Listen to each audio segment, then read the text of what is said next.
Right. It's my pleasure to welcome you all to our Living Waters Europe Apologetics, Evangelism, and Equipping program that we call Answers. This is a very special monthly teaching that we do here that helps you dig deeper in apologetics and theology and science and obviously much more. The whole idea is that you get equipped learning stuff that you can't usually learn from Sunday morning service because of limited time. We've been doing this now for over a decade. More and more Christians are joining our studies from all over the world. Those who join us live get to interact and ask our speakers questions after the presentation. And to be able to join us in person, all you have to do is to go to answers.livingwaterseu.com to register. And that's it. And everyone is welcome. These studies are totally free, but we want to thank those who are generously supporting and donating to Living Waters Europe month after month to make this possible. And now we come to the topic of this month's study. For this, we have a very special guest. His name is William Allen, who will share with us today his powerful journey of living 30 years in a transgender identity without anyone knowing that he really was a man, before finding true freedom in Christ. And it's because of this that he made the decision to transition back. William is now a public speaker exposing the lies of transgender ideology, helping those struggling with their identity, and also equips parents and young people to help them stand firm in today's culture. So William has written a book about this, which you can find on a website called notmanenoughtobeawoman.com. This book can also be found on Amazon. He's also working on a new website called transformedlifeoutreach.org. If you want to follow William, you can find him on X and on Facebook, or you can get in touch by email and so on. All right. Now, Will, we're honored to have you with us today, and we look forward to hearing your story, and we're looking forward to how we can be equipped to help others who are also facing the same identity crisis. Over to you, Will. Please go ahead and share with us. Thanks, John. My name is William Allen. On October of 2023, I completed my detransition after having lived as a woman for 30 years. During that time, I destroyed relationships, I deceived many, and I gained new relationships under false pretenses. Not quite the most uplifting introduction of myself, but that is what it is. That is truth. And I have acknowledged that. And I am, after the fact now, I am the benefactor of copious amounts of forgiveness, and I'll come up to that. I guess I'll just start with how this got started. As far back as I can remember in childhood, I'm talking age 4 or 5, I always wished I had been born a girl. I don't know why. I don't know the first time I ever felt that way. I'm an only child, but my father comes from a large family, so I had an awful lot of first cousins, and a lot of us lived in the same neighborhood. So I had boy cousins and girl cousins, and there were neighborhood kids too. And there were boys and girls, and I knew I was a boy. I knew my dad was a boy and my mom was a girl, and I knew I was a boy. But for some reason, I wanted to be a girl. If you had met me then, you would never have guessed. We were typical boys growing up in the 60s and in the Midwest, building forts and climbing trees and riding our bikes and blowing stuff up. And I was in Boy Scouts and yeah, you just never would have guessed. But I had this secret, and there was many a night I would cry myself to sleep praying to God that he would change me in the middle of the night into a girl. I was aware of God. We had been going to church also as far back as I can remember. And as a child, I thought if I prayed hard enough, it might actually happen. And I even wondered if it happened, if and when it happened, I wondered, how was I going to explain that to my parents? So that kind of gives you an idea of how a child thinks, in case any of us have forgotten. So growing up was tough. I kept that a secret. There was something inside me that said, this is not right. This is wrong. And so I could never tell my parents about it, unlike we can today. And of course, even if I had, nobody knew anything about it. They wouldn't have known how to deal with it, and there were no resources back then.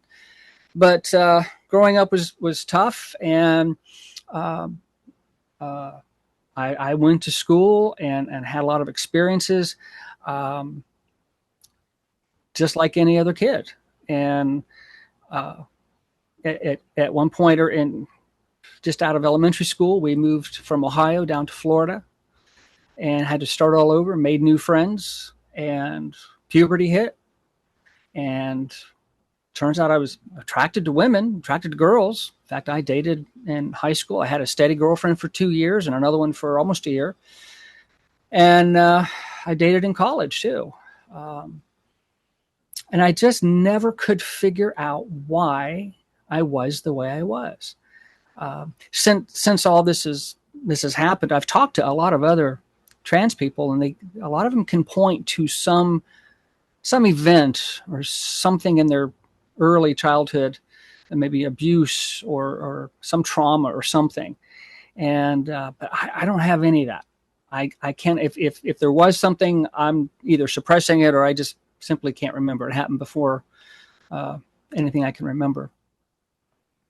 So in college, I was studying computer science. I wanted to be an engineer, and while I was there, I had to take some electives, and I started taking some psychology classes, and they seemed pretty easy. And I thought, hey, maybe I can figure this out. And I took one class called abnormal psychology, and in one book, in one chapter, in one sentence was the two words transsexual and transvestite, and that was it.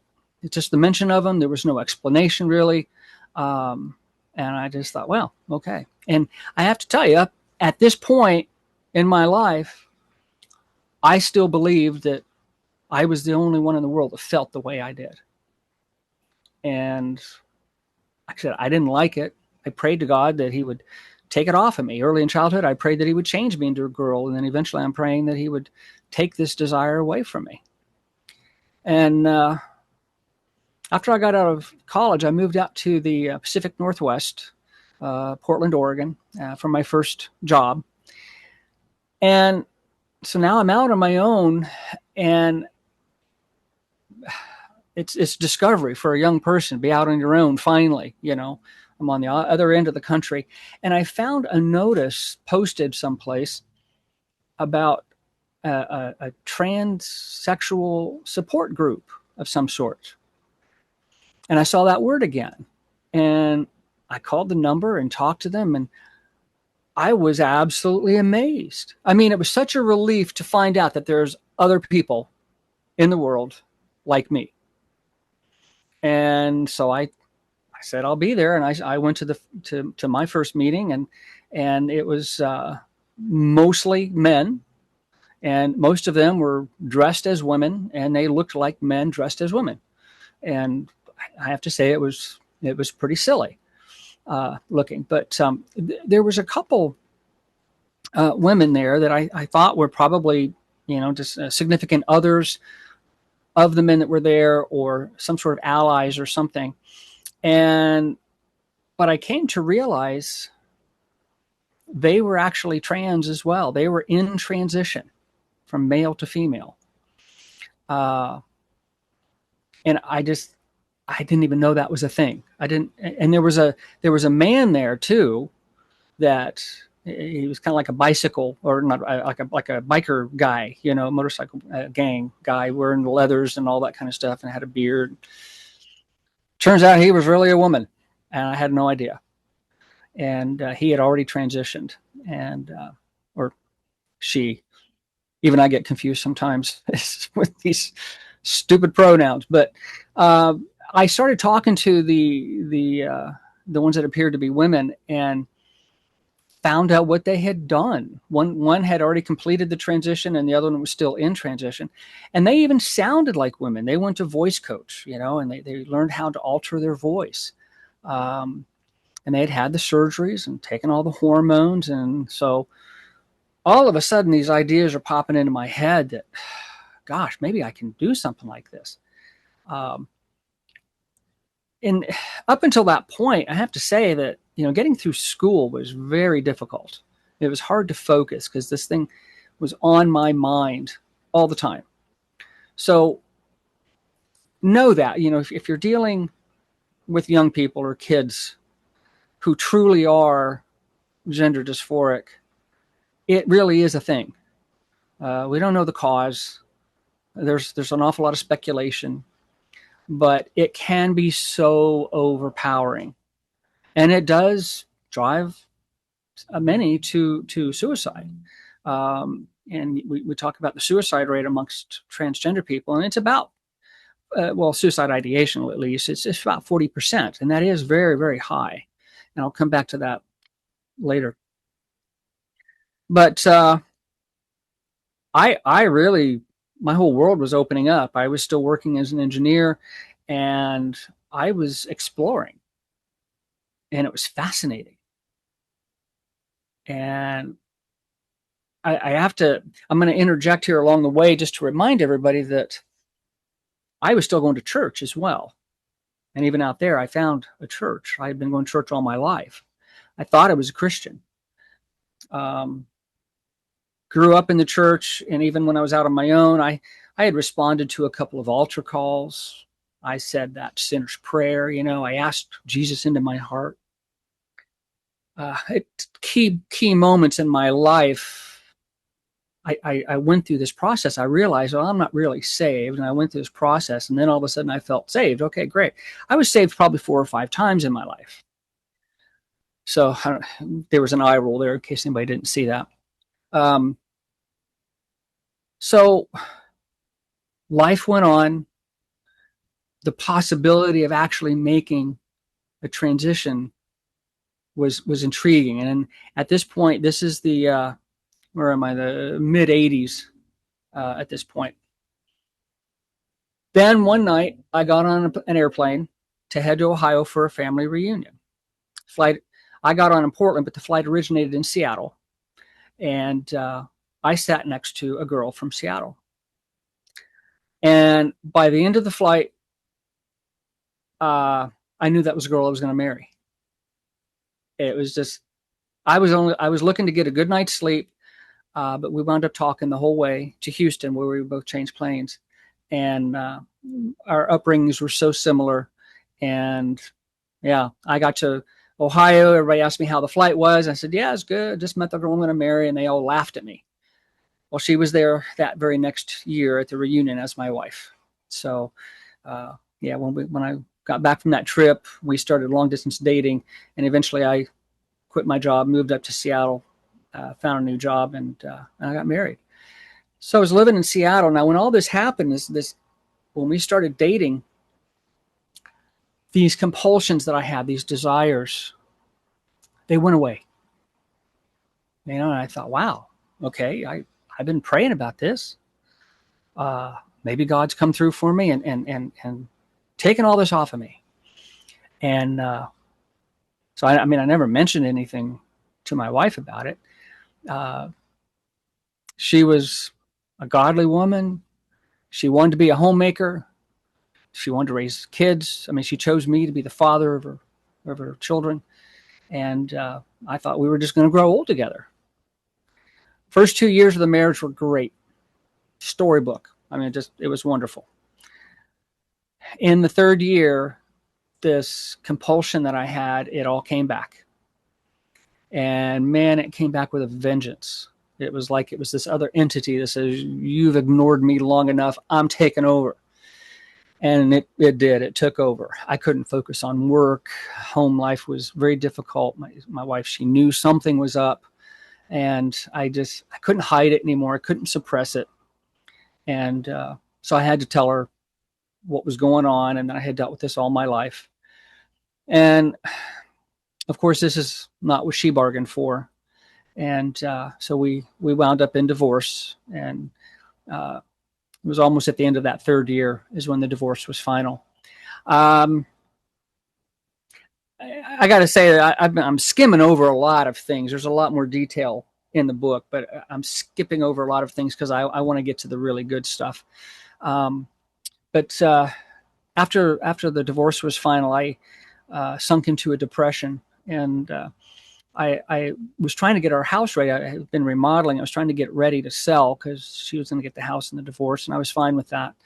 But I sunk into a pretty severe depression, and there was a period of 5 nights in a row where I sat in our spare bedroom with a gun pointed at my head, and just trying to muster up the strength to pull that trigger. And on that 5th night, I did it. I mustered up the strength and I pulled that trigger, but nothing happened. And this is detailed more in the book, but to this day, I don't know if it was divine intervention or just my mind playing tricks on me or what. I don't know, but that gun was fine. I fired it later, but that night, at that time, when I pulled that trigger, it was like there was an opposite and equal force pushing against my finger. So somehow I came through that event, that depression, and had moved back into Seattle. I moved into a boarding house, which was probably a good thing at the time to have other people around. And I kept working. I was an engineer, and I was fairly successful there. And I found another support group meeting like the one that was in Portland, a support group meeting for trans people. So I started attending, and I really started rethinking this whole transition thing. And I worked myself up to the point where I would actually go to this meeting dressed as a female for the first time. And I put a lot of effort into it, and I got a lot of compliments. I got a lot of affirmation. You know, we hear that word bandied about quite a bit today. And John, if I don't come back to that, remind me about that. I want to talk about affirmation. I was encouraged, and I started going more often dressed as a female, and eventually went out in public. We went to some events, and I got to the point where people didn't know. I mean, at first, I got a lot of crazy stares, people saying nasty things to me, but I got to the point where all I got from the public was indifference, which is exactly what I wanted. People just accepted me for what I was presenting myself as, and that was the goal. So I realized I could do this, and I got to the point, I convinced myself that if I didn't do this, that I'm going to wind up dead. Simple as that. And so I made a decision.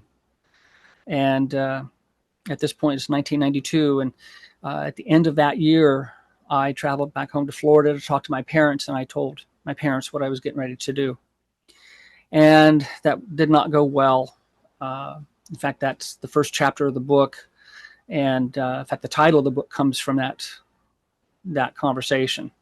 My father disowned me, and we were be estranged for the next 23 years. In March of 1993, I began the official transition. I had already been on the hormones for several months and had seen some results. Skin texture changes, hair texture changes, fat redistributed. I grew breasts. I had already started seeing a voice coach and was able to alter my voice pretty much on demand to the point where people on a phone couldn't even tell. And I had announced what I was going to do at work. I was originally going to leave work and start over someplace else, but they convinced me to stay, so I did. And it actually went very well. I also want to say that back in the day, for transitions, we had standards, at least, you know. I mean, maybe it sounds silly, but there was a set of standards in place designed to weed people out. You couldn't have the major surgery until you've lived in the opposite role for at least a year. That was the minimum requirement. And today that's all been thrown out the window, which is sad. But so I did that, and I lived as a woman. Maggie was my name. That was the nickname for Margaret. Margaret was the legal name. And it was successful. And then I had the final surgery called a vaginoplasty. And that was successful. And after the first year, you know, at work, everything was very novel, certainly for me and for everybody I worked with. They all knew about it. And but eventually things calmed down and the novelty wore off, and I just settled into a comfortable career. And that career took me to other countries. I lived and worked in 3 different countries, and it took me to other companies. And um, I was fairly successful and settling for decades. And I still called myself a Christian. I mean, today that just sounds completely ridiculous, but I did. The truth is, I didn't even know what it meant to be a Christian. Didn't even know how one becomes a Christian. But I was a professing Christian. I'd go to church and I, go through the whole service and get through the liturgy. I said all the things that we say, and I knew all the songs. And yeah, so I got old, as one does after decades, and I moved back to Florida in 2015 because both of my parents were very sick, and my father was terminal. We had not ever spoken, and since that night in 1993, and my mother was getting old too, and it was getting harder for her to take care of him, and then he was kind of in the hospital pretty much full time. And I had been asking my mother, telling her that I'm ready to come down and take care of you anytime. She and I had still been in contact over the years, clandestinely. My father never knew about it. And it's not to say that my mother approved of what I did. She never did. She hated it. But she still loved her child, and we did stay in contact. I got a phone call the night after she finally agreed to let me come down and take care of her. I told her I was going to drive cross country. It would take 5 or 6 days. And I got a call the very next morning from an aunt who lived here in Florida, that is my dad's sister, who had been kind of taking care of them both. And she told me that my mother died during the night. I said, wait, you mean Dad? No, my mother. Unexpected. She was sicker than she ever let on. Nobody knew how sick she was. So instead of driving home, I got on an airplane and flew home. And my aunt and uncle, who had never met Maggie, picked me up at the airport and took me in. And this was difficult for them because when I transitioned and the word got out, I lost about half of my family. And it was kind of split down a certain line, Christians versus Christians in name only. And so half the family supported me, but the ones, the true Christians, it's not that they didn't support me. They still loved me, but they couldn't affirm what I did. They couldn't, approve of it. And so they broke off contact. And I understand that. And I think they did the right thing looking back. But this aunt and uncle that picked me up at the airport, they were on that side. So this was a first for them. And it was very awkward. And they took me into their home and put me up. And they had 3 girls. I had the cousins there. And they had kids by now. And so, like I said, it was very awkward for everybody. But I had to deal with a double funeral because my father died just a few days later. This is also detailed in the book, and it'll rip your heart out. So if you get it, read it with caution. But I will say that there was a literal deathbed reconciliation with my father. I had to stick around here in Florida for a year to settle the estate. Probate takes a year. And it was difficult because all they had was a will from the 1960s. I was only listed as children born of. I didn't have a name yet at the time. And everybody that signed the will was dead. So I had to go to court, and I had to swear up one side and down the other who I was. And of course, I'm not who I was born as, so that was difficult. It was a process. But I stayed here in Florida for a while, and after the estate was pretty much settled, my aunt and uncle started taking me to their church.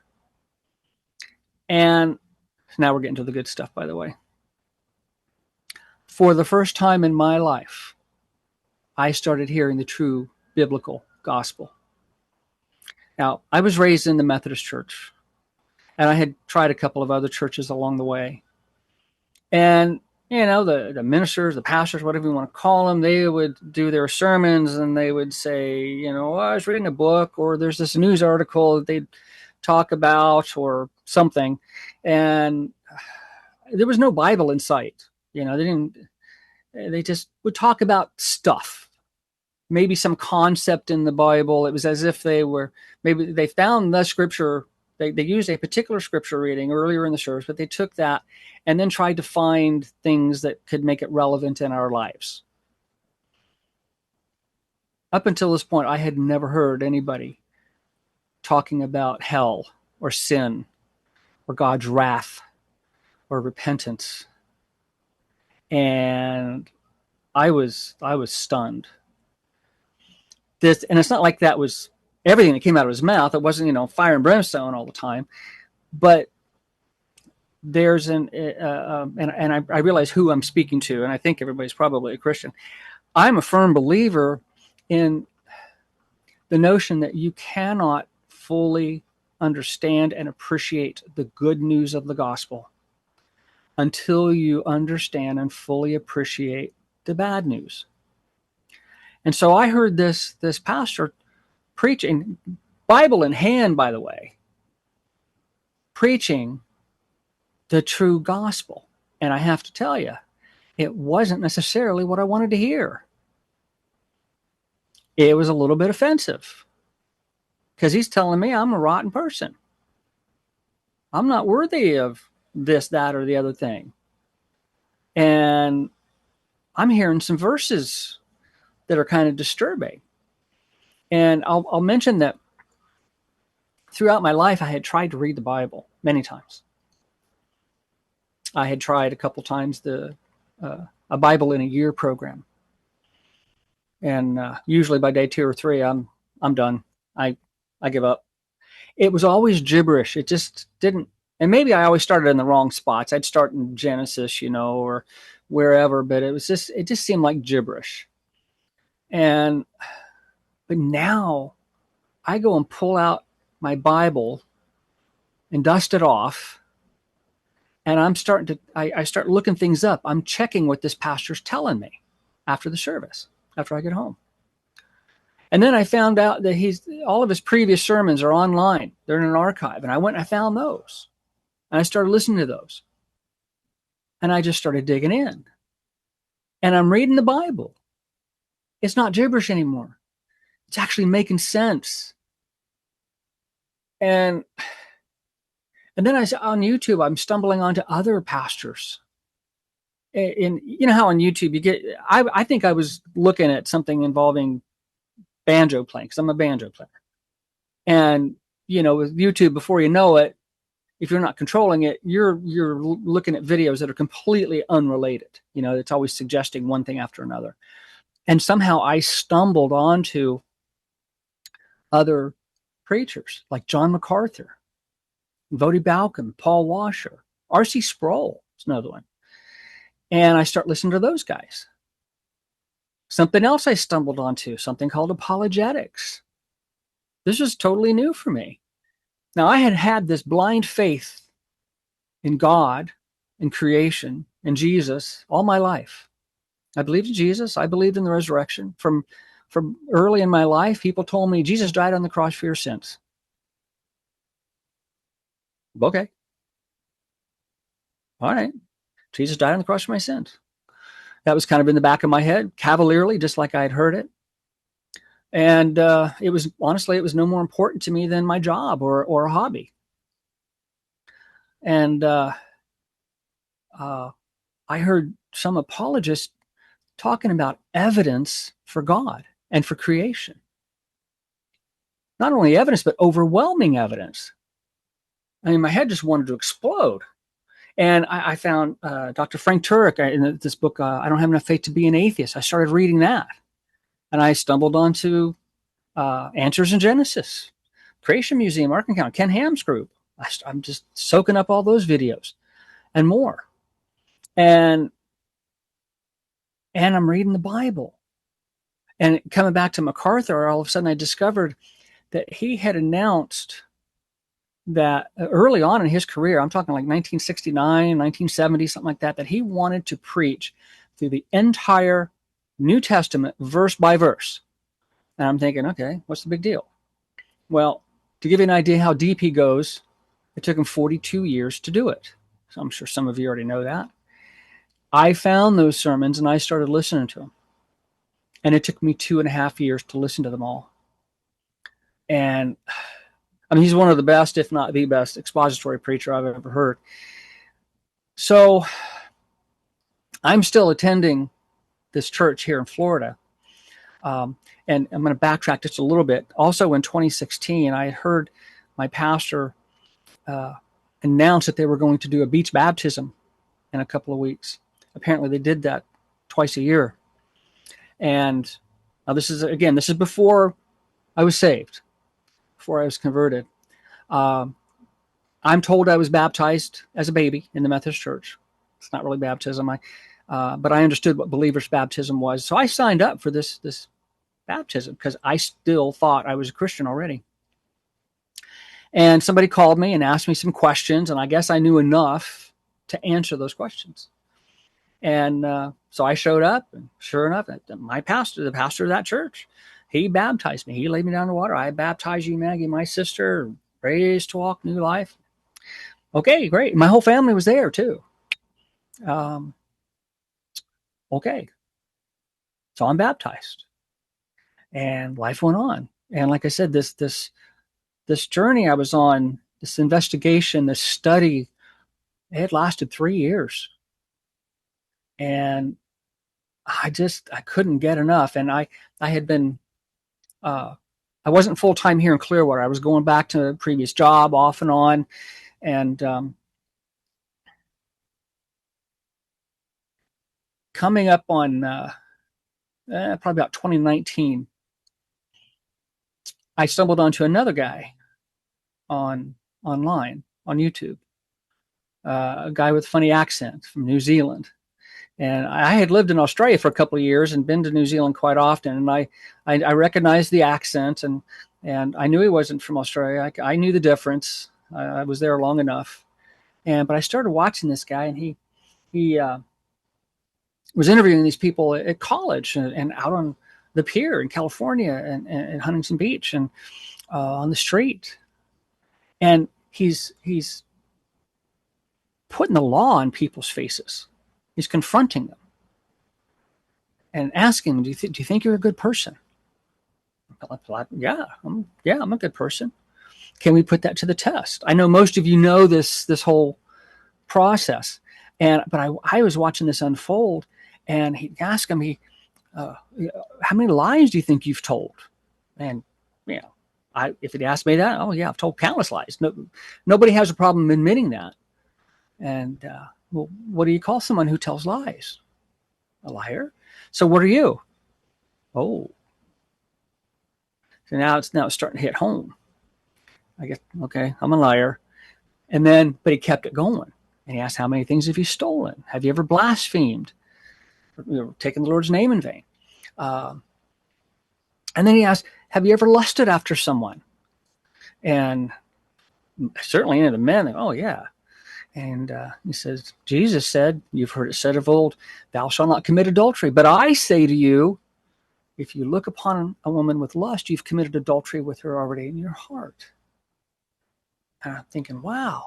I hadn't read that yet. I probably would have gotten to it, but I went straight to the Bible to confirm that. And I'm thinking, man, okay, so Jesus, he's confirming the 10 Commandments. He's acknowledging them, confirming them, but he's stepping it up. I mean, he's raising the bar to include thought life. And so I started thinking about my own condition. And I see what Ray Comfort, by the way, I see what he's doing with these people, and he's taking them through these commandments, and he's getting them to the point where he says, you're going to face God one day. And if God judges you by these commandments, and you've just confessed that you're a lying, thieving, blasphemous adulterer, if he judges you by these commandments, are you going to be guilty or innocent? And wow, that's a hard question. And I watched all these people. I could see it in their eyes and their faces. Some people would just turn and run away because they didn't want to hear it anymore. Some people would sweat.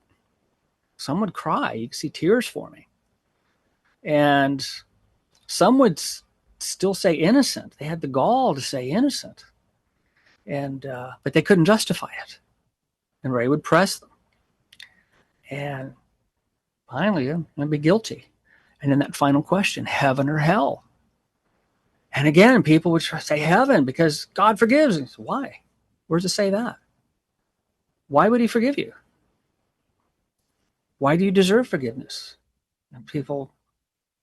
And so I'm kind of asking myself these same questions. I watched Ray do this process at least 100 times, probably closer to 150 times. And then it just hit me one day. He's talking to me. All up to that point, I'm kind of feeling like, I understand what it means to be a Christian. I understand how one becomes a Christian. I had already determined I need to repent and put my faith in Jesus. And repentance had been missing all my life. And honestly, I didn't even know what repentance meant before that. I was there. I knew what I had to do, but I was hesitating. I was just on the ledge. My feet were dangling over. And all I had to do was step over and repent and put my trust in Jesus. There was a thought in my head. If I do this, does that mean I'm going to have to detransition? Honestly, at the time, I thought it would just, first of all, it would be impractical to detransition. I was way more entrenched as Maggie than I ever was as William. It's going to be expensive, and certain surgeries can't be undone. Everybody around here knows Maggie, my neighbor and my best friend. She didn't know my past. She thought of us as sisters. She didn't know I used to be a man. She didn't know I'm still a man, just to clarify. And it was going to cause a big commotion. It didn't seem practical. And earlier on, I didn't want to detransition, but after a while, I started seeing my lifestyle as sinful. I actually started to dislike it. And after hearing this one thing that Ray kept saying, if you repent and you put your trust in Jesus, you'll be transformed. You'll be given a new heart with new desires. I know you've all probably heard that before. And it's biblical. I looked it up. I'll be given a new heart with new desires. And I got to tell you, at this point, the Holy Spirit was already stirring in me big time. And I was really despising my own lifestyle. And I saw others that were living the same lifestyle. And I saw them in a whole different light. And I knew what was ahead of me. If I knew the bad news of the gospel, and I wanted the good news. I wanted to be with God. So one night I was just crushed thinking about it. It was on my mind all the time. And I mentioned before that this whole trans compulsion that I had taken over my life, and it was all I could think about. It interfered with life. What's happening at this point, what I'm describing now, was that times 100. It was all consuming, all encompassing. This is all that was on my mind. And I knew I had to pay attention. I knew I couldn't ignore this. And so one night I was crushed. I could see my own sin in its true light now.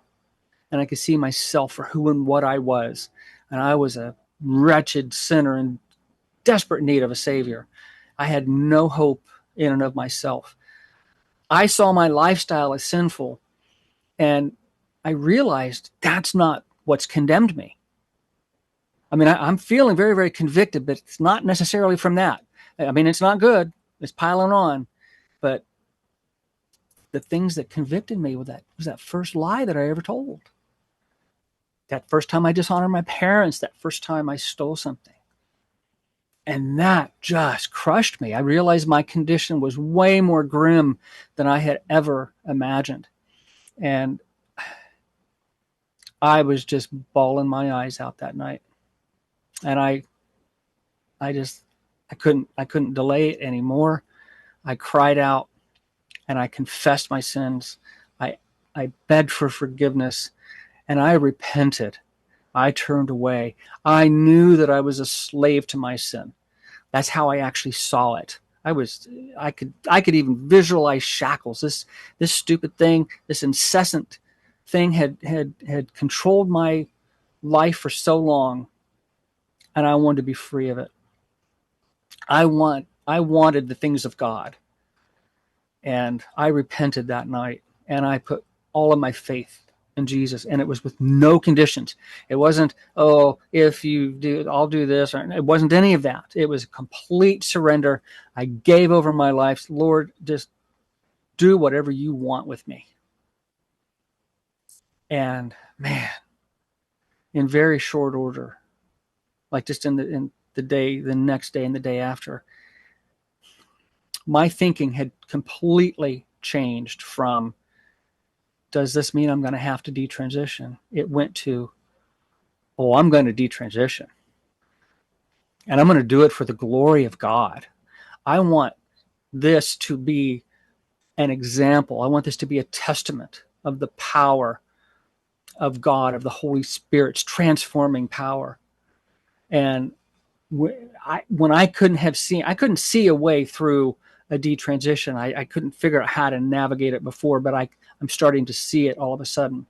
And yeah, it is going to be expensive and it's going to be painful. And I'm going to have to tell some people some things they don't want to hear. And, but I set out on that. And that was in 2020 when this happened. That process to get to that point took me 3 years from when I first started hearing the true gospel. And I was stubborn. I had a very, very elite team that led me to Christ, and that started with my pastor, and it went through all those other notables that I mentioned. And he put people in my way. I couldn't get around them. There was no detour. And my path was clear. So I announced to my family and to certain friends, that I was going to detransition. There was some people that I had to tell the whole story to, like my neighbor and my best friend. I had to sit her down one day. I had to tell her about my past, which was a very difficult thing to do. And when I told her that, I was really a man, that was hard. And it took hours for her to calm down and to get to the point where we could talk. And then I told her I was going to detransition. And honestly, I think that was tougher for her because she was losing a sister. That was not a pleasant day. I will report that we are still friends today. Obviously, the relationship is different, but we are still friends today. But she is a witness to the journey that I took. She witnessed Maggie start going to this church and talking about things. I would talk to her about what was happening with me, the things that I'm learning. And I used to be a pretty foul-mouthed person, and that kind of came to an end. And she noticed that. She asked me about that. And I told her about all of this. So, yeah, well, I got to the point where I'm detransitioning. The major thing I had to do was get a mastectomy. I had to have some surgery done.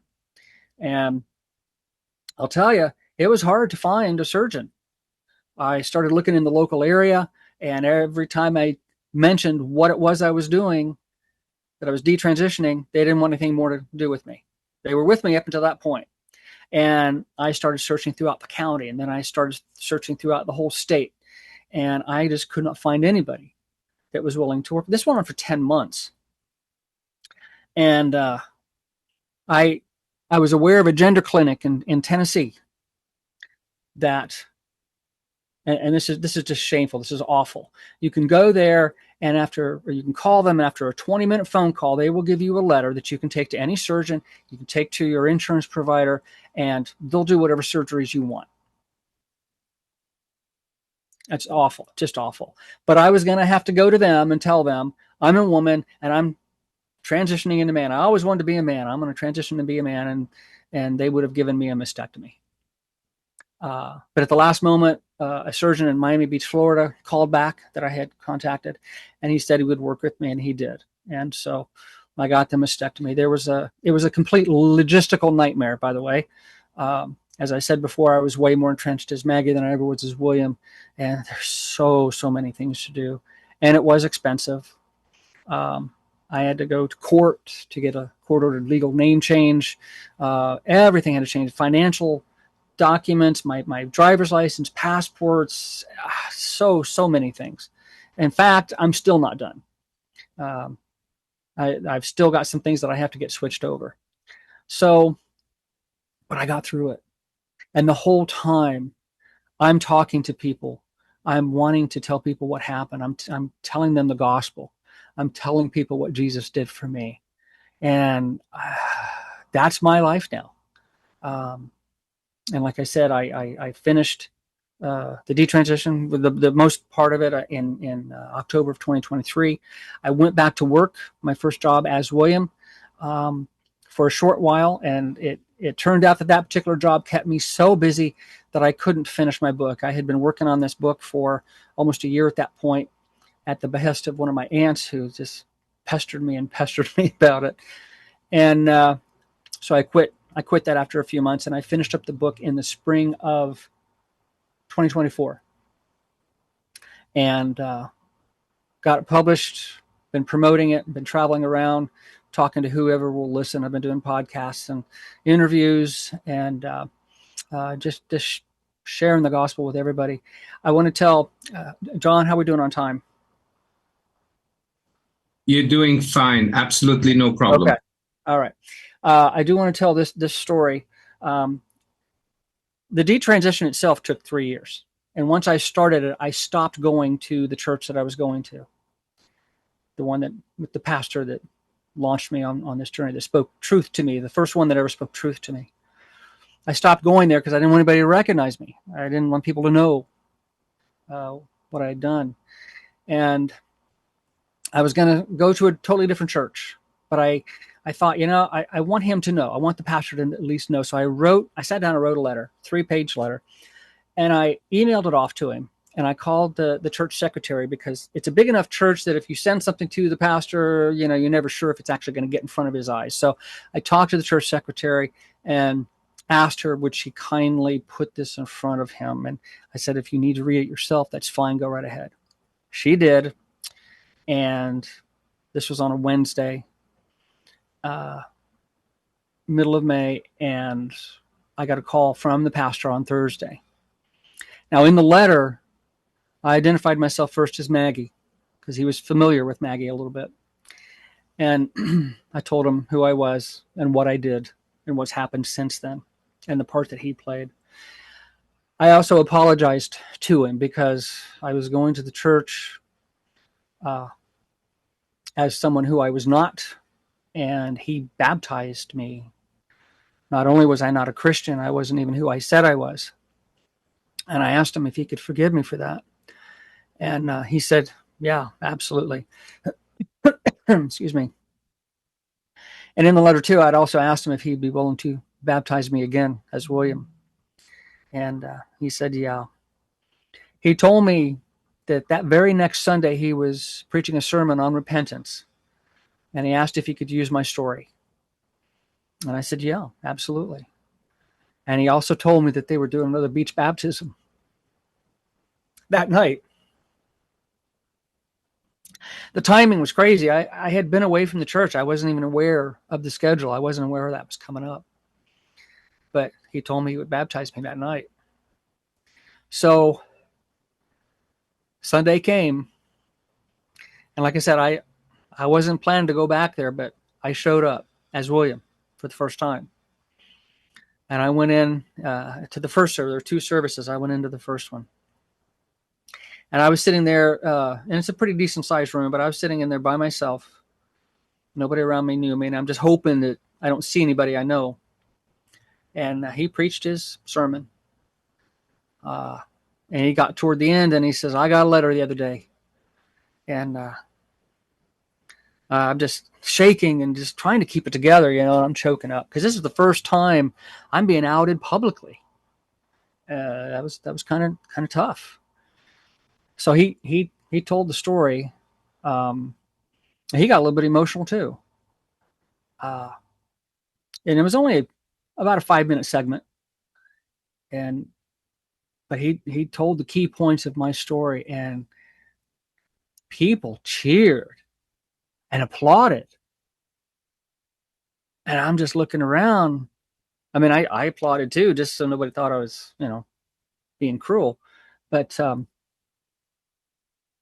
I felt this love from these people, this warmth like I had never experienced before.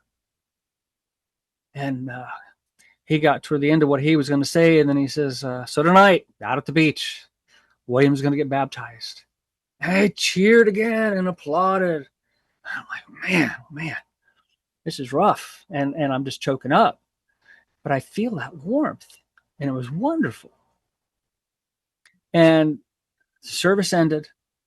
I walked out. I saw the pastor out in the lobby, and I gave him a hug. I said, man, you did a great job. And as I was leaving, I was going out by the south entrance, and I got to the doors, and I stopped dead in my tracks. And I just thought to myself, what a feeling that was. And at the risk of sounding narcissistic, I turned around and I marched right back in there for the second service. And I sat down. And we went through the music, and he preached his sermon on repentance. And he got to that point again. He says, I got a letter the other day. And it started all over again. And I'm shaking a little bit. And he gets to the first point where everybody cheered and applauded. And he got to the end part, says, and tonight, out at the beach, William's going to get baptized. They're cheering and applauding again. And you can hear this. You can watch this, by the way. It's at the top of my X feed and my Facebook feed. And it was different, though, the second time. I felt that warmth, that love. But I realized something. They weren't cheering and applauding for me. They were cheering and applauding for our Savior, for Jesus, for what he did for me. He did it all. He said on the cross, it is finished. He purchased me with his blood. I did nothing except commit the sin that required his sacrifice. That's the only thing I brought to the table. And that just even made it better. Then the feeling that I had was just so much better. And I can't, even today, I still long for that day, for that feeling that we're all going to have once we're in the kingdom. Oh man, what a day that's going to be. So William was baptized that night out at the beach. And we have several pastors, and there were several lines, but I was the last one in line for my pastor. And he laid me down. I baptize you, my brother, raised to walk in new life.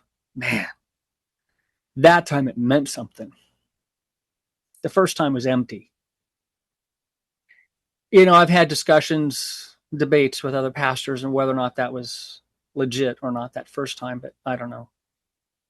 It felt empty at the time compared to what this one felt like. So here I am now. Former trans guy. What little life I have left. I mean, frankly, I'm fine if Lord wants to call me home tonight. And I tell my family frequently, I said, don't worry, don't fret. Just rejoice for me if that happens. But if I'm going to be here, and I kind of have a feeling he's going to keep me here for a while, What time I have left is going to be spent in his service. So I'm speaking out now. I'm spreading the gospel to whoever will listen. Obviously, I'm targeting other trans people, LGBTQ people. I'm and kids and parents who are being misled. One thing that's popped up I wasn't expecting in all this is the parents, the grieving parents contacting me. They've lost their children to this ideology. Some of them have just completely broken off contact with their parents. Others, they're just distraught. They don't know where to turn. And I think that's, I'm trying, John mentioned at the beginning, I'm trying to get Transform Life Outreach. We're just getting that off the ground. It's going to be a little while yet. And, but parents, that's going to be a huge part of this ministry, I think. And I'm contacted every week by parents. And in fact, last night at my men's group, I raised up 5 new names with their kids in prayer for this week. And just to give you an idea, a pastor on the East Coast of Florida just contacted me 2 days. He called me and said he's got a new congregant, and she's recently came to Christ and has been baptized, but her son, who says he loves Jesus, is now presenting as a girl, and the pastor doesn't know how to handle this. So there's something there too. I'm not sure how many on this meeting today know somebody who's trans, or maybe your own relatives, your own children. Maybe you're dealing with this as well. What I want to tell you is that there's hope. And this is what I tell parents. And this is tough for me. This is because I know what I did to my father. My father and I, yes, we had a reconciliation. But man, I wish he was alive to see me now. I tell parents there is hope. You pray for your child unceasingly. You love your child unconditionally. But do not affirm their behavior or their desires. Affirmation is like crack. Gotta have it. Can't live without it. Where can I get more of it? That's the way it was with me. When I was affirmed, I was so much more willing to take that next step, to go to the next level. It was encouraging. So affirmation is the last thing you want to do, especially with young children. Young children cannot process this thing. Yes, they may have these desires. Maybe they're being influenced by social media. Maybe they're being influenced by a teacher or somebody in school. But also maybe this is something that they're dealing with from as early as they can remember, just like it was with me. And they don't know how to deal with it. There are ways. We have resources now. Find the right help. Too many parents run into doctors that come at them with emotional blackmail. They say things like, well, would you rather have a dead daughter or an alive son? That's criminal. That's just, and it's child abuse. We're putting children on puberty blockers and cross-sex hormones. And this is what they call gender-affirming care. This is all part of their campaign to mitigate language, to change language. Just to give you an idea of how drastic it is, have any of you ever heard of MAPS, M-A-P-S? It's an acronym. Stands for minor attracted persons. This is what they're calling pedophiles. They're trying to normalize pedophilia. And they call it something that sounds palatable. Same with gender-affirming care. Sounds nice. We should do that. Gender-affirming care. Gender-affirming care is putting children on a puberty blocker, which is the same drug we put prison inmates on who have been convicted of sexual crimes. We put them on those drugs to castrate them. That's not care. They're not reversible, and they cause harm. permanent harm. And the cross-sex hormones, same thing. They cause permanent damage to the body. Doctors are lying to you when they say that these things are safe and they're reversible. They're lying. Just don't believe them. I get kind of worked up about this, and I'll tell you honestly, I never really cared for kids that much. I never had kids, and they kind of scare me. But apparently, there's an incident I describe in the book. Whenever I see a child in harm's way, I jump into action, and this is killing me. There's a very well-known young lady over here named Chloe Cole. Some of you have probably heard of her. She had early onset puberty, and she left a letter for her parents telling them that she's just uncomfortable. And they interpreted it a particular way. They sought out counseling from doctors, and they wound up putting her on puberty blockers at age 12. And at age 13, they put her on testosterone. At age 15, they cut her breasts off. That's child abuse. And the people that promote that ought to be held accountable.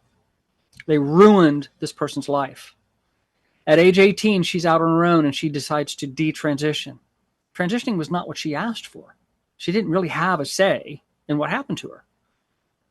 She detransitioned on her own at 18, and literally on her 19th birthday, she was testifying in front of Congress as to the horrors of the transgender medical community and what they're doing to kids. So we're making progress. The truth is coming out. For those of you parents or for those of you who know others, there's a couple things I want you to know about, and you can relay this information. Keep this in your pocket. The College of American Pediatricians put out a report, I think about 3 years ago, stating that 80 to 95% of children dealing with gender dysphoria, if left unmedically treated and unsocially transitioned, will resolve their issues by late adolescence. They grow out of it. So why don't we let them? Don't destroy your child's bodies. Just let them grow out of it. Now, I was part of the 5 to 15% that didn't grow out of it, and there will be some others. But there's other resources available. There's counseling. Doesn't it make more sense to get the mind aligned with the body rather than trying to change the body to align with the mind? I mean, it's just common sense. I wish I had had that kind of stuff available when I was a child. Honestly, when I was a child, if I had wanted to be a fire truck and my parents and doctors came to me and said, we can make that happen, I would have jumped at it. If I had wanted to be a girl and my parents and doctors said they could make that happen, I would have jumped at it. And I did want to be a girl, and I would have done it. And there's just drastic implications for that, especially and for boys. Puberty blockers halt puberty. They don't pause puberty. They halt it, which means there's no more growth in the penis or the sex organs. It's just, and so if the boy changes his mind at some point, grows up to be a man, well, he's stuck with a micro penis for the rest of his life. And with girls, they're stuck with situations they never even bargained for. There are right now thousands of young adult detransitioners who were transitioned as children. And they're mad. And rightfully so. They're impotent. They're sterile. They have osteoporosis, heart problems, a myriad of other health conditions. And a lot of them don't know how to deal with it. They're scarred mentally and physically for life. Now, we as Christians and as churches need to educate ourselves. We need to open up our arms and welcome these people in with the gospel. This is what they need. And we need to be presenting that to parents who are foisting this on their kids. And for some people, it's a fashion statement. There's an actress named Megan Fox. She has three sons. All three of them are trans. She's raising them as girls. Now, what are the odds of that happening? Whose fault do you think that is?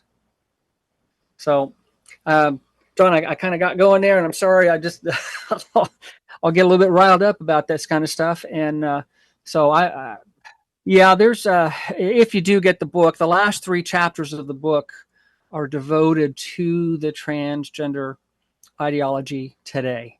It started off as just 1 chapter, and the more research I did, it just kept growing. I was learning things that I wasn't even aware of, and I just kept putting more and more stuff in there.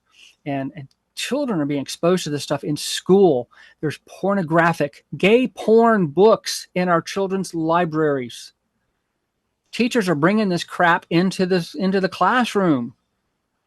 I don't know about the UK, but I mean, here in the States, we've got these multicolored hair teachers with tats and piercings and that are teaching our elementary school. And you look at the bookshelves, and there's pride flags everywhere, and the books that are on the bookshelves are all pornographic. I've got a list of them in my book.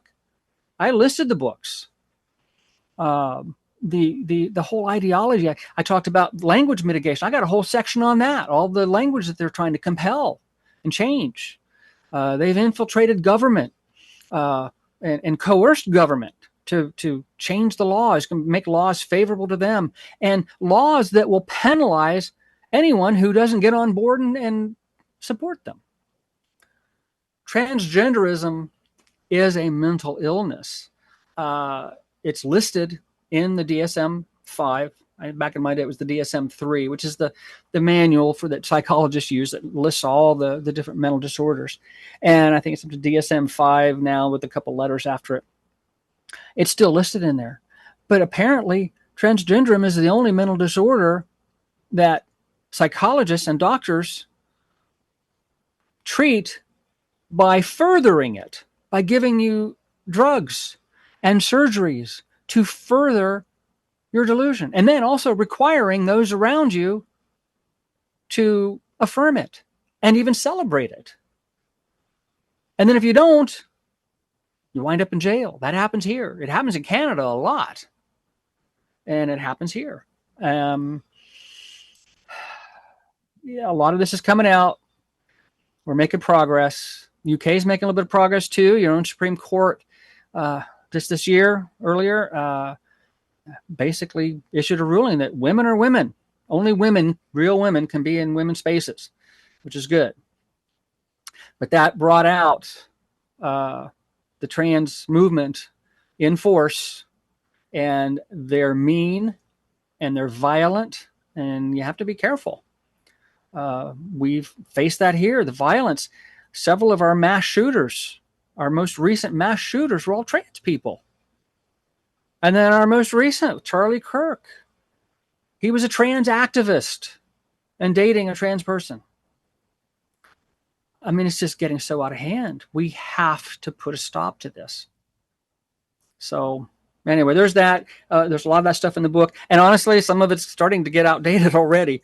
I've got a whole section on men and women's sports, and that's something I post. I post almost every day a new instance of a man or a boy stealing medals and trophies from girls and women in women's sports.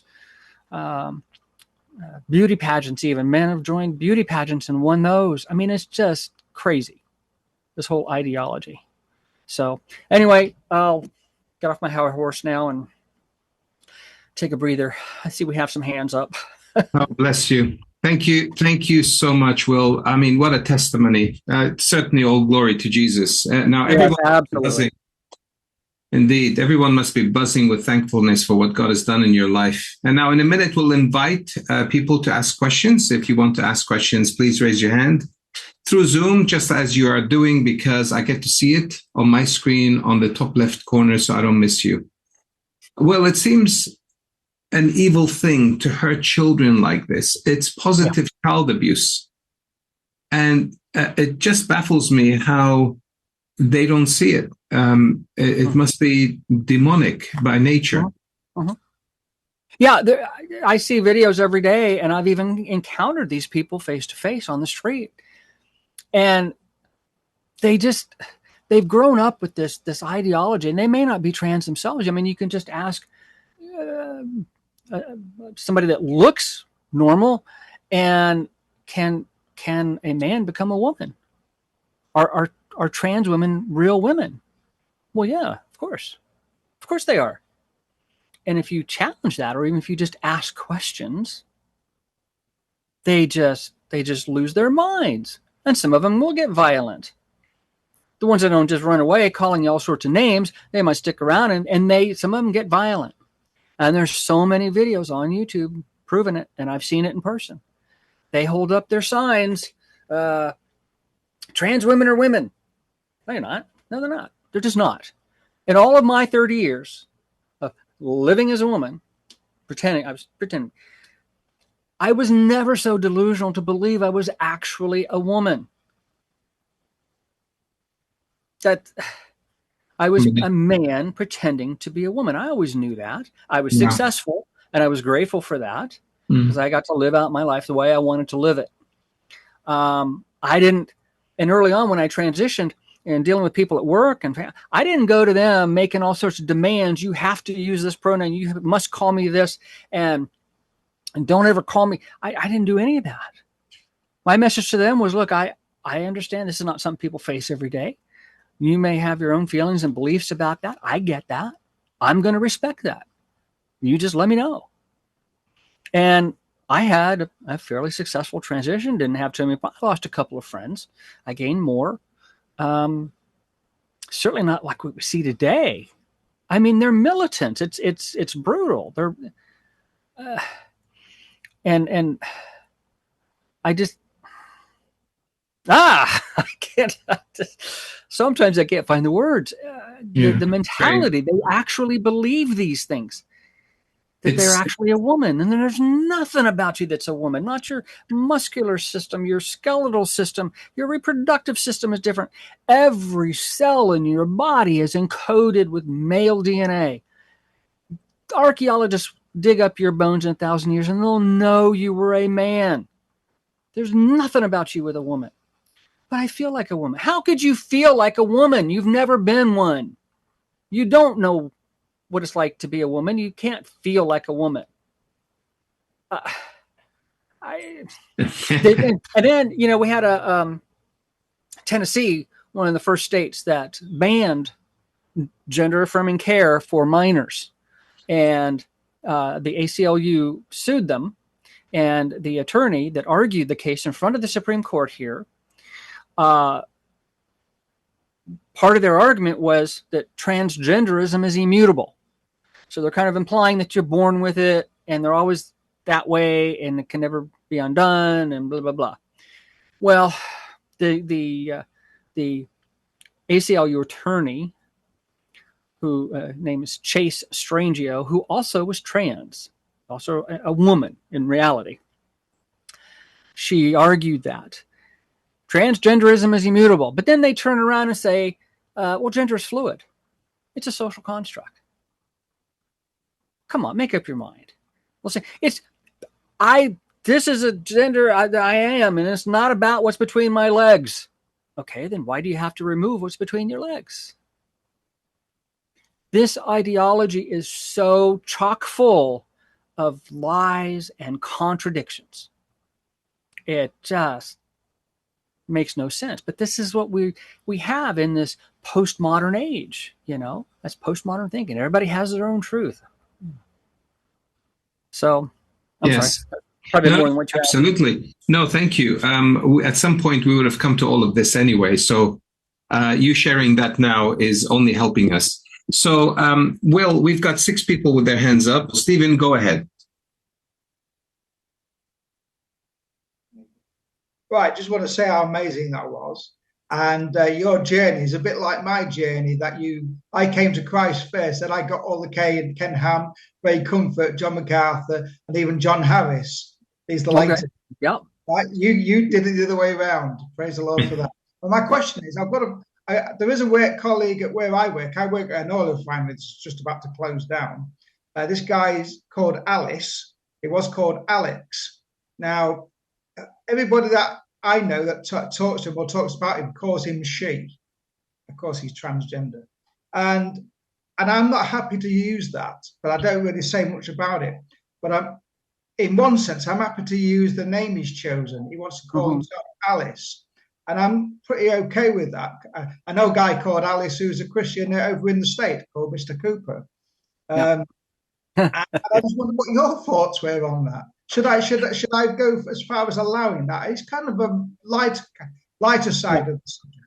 Yeah, that's a tough one. It's I personally pretty much refuse to use those so-called preferred pronouns, and the reason, and I tell this to parents especially, this is part of why we don't affirm, is because as stewards of truth, how can we affirm a lie? How can we be stewards of truth while affirming a lie, right? So that's why I don't like to use the pronouns. I'm with that. I don't use them. But I understand what you're saying about the name.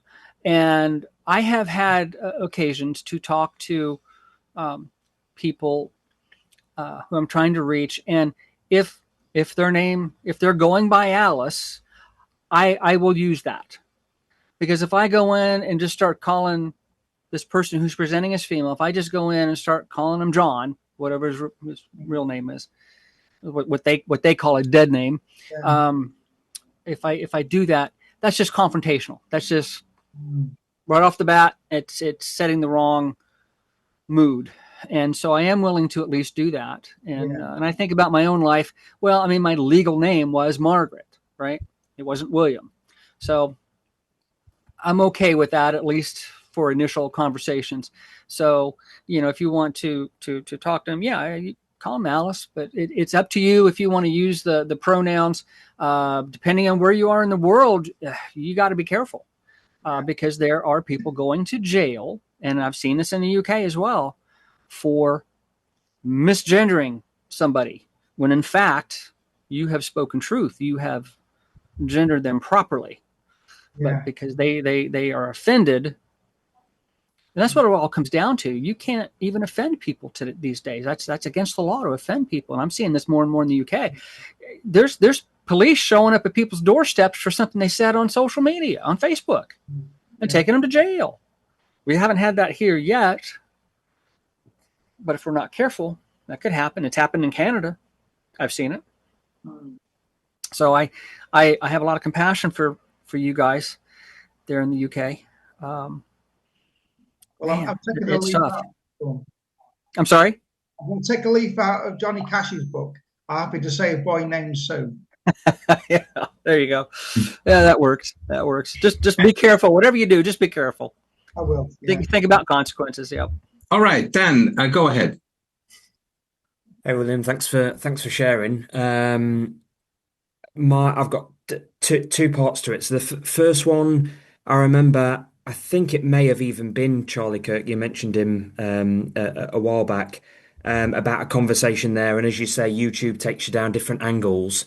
And I ended up watching a few videos on sort of debates on, this whole topic. The most sensible one that I heard was along the lines of, transgenderism is possible through three different angles. It's either some sort of genetic disposition that has not quite been researched fully yet. It could be something brain-wise, so the brain makeup of a male is acting in a female way, and therefore giving them the feelings and the tendencies and everything that comes through. Or also their hormones, or the brain's emitting hormones in different patterns than would be normal. Ultimately, the Christian debate, the Christian doctor that was debating said there's so few those cases that actually that's a mistake, it's an error, in the body, in the code, and the conversation sort of ended there. Have you, either from personal experience or, circles you've mixed with or anything, whether it's your story of revelation as you started seeing it differently, have you got any take that's a little bit closer to that? Yeah. There's a lot to unpack there. Way back in the 90s, when I was considering my own transition, I heard a lot of propaganda, and there was a lot of research I heard from people, and there was this notion that brains, men and women brains, were different enough, and that they've done studies of trans people that have died and looked at their brains, and like the trans woman, they actually had the brain of a woman, and vice versa. And that's all nonsense. It's all nonsense. So that idea, as far as the brain differences, has been going on for decades, and nobody ever has shown me proof. I've never seen a study. Everybody says, yeah, this studies show. Where are they? Nobody can produce it. I cover that one in the book. So yeah, we'll just throw that one out for now, I think, because that's just ridiculous. Yes, men and women's brains are different. They're different in size, and there are other differences, but I have heard of no cases where a man has a woman's brain. That just doesn't happen. You talked about genetics as well, and maybe involving chromosomes, things like that. Now, there is this other situation. Intersex is probably, I'm sure you've heard of. And a lot of people throw this in. A lot of trans activists will always go to the least common denominator. Yeah, but what about intersex? There's only two genders, but there's intersex. Okay, first of all, when I say go into the least common denominator, I'll put it another way. Think about abortion. When you're talking about the merits of abortion, or should abortion be legal or illegal, what's the one thing that people who are for abortion, what's the one thing they go to almost every single time? John's on his head. He knows. Go ahead, say it. It's rape, usually. Rape and incest. Yeah. Incest, yeah. They always go to the very, very, very tiniest little situation to justify it for everybody that wants it. Same thing with trans. They'll always go to intersex. The important thing to know is that intersex is not a third gender. In fact, intersex confirms or affirms two genders. Okay? I can't remember exactly how many intersex conditions there are. I'm thinking 9. Each one of those conditions applies only to a male or a female. For example, and I might have this backwards because I don't have my cheat sheets in front of me. Swyer syndrome, it only occurs in males. Turner syndrome only occurs in females. These are malformations. These are abnormalities, maybe involving genetics, maybe just involving physiological aspects. But intersex affirms two genders. So yeah, you'll get that argument from people. So you mentioned, Dan, you mentioned brain and genetics. What was the third one? Hormones. Hormones. Yeah. Okay. So yeah, even in my own case, everybody produces some of both. Men are going to produce primarily testosterone, but even men produce tiny amounts of estrogens, and the inverse is true for women as well. Excuse me. And I had kind of low testosterone. I got checked before I did all this, and I had an amount of estrogen that was almost normal for a female. But these things can be corrected. These can be easily balanced out. And at the time, I was using that as an excuse. Thought, hey, maybe there's something here. Maybe this isn't my fault. I latched onto that, and I told my family when I told them what I was going to do. I said, well, it's because I got this and that. But when somebody actually said, well, why don't you just take testosterone.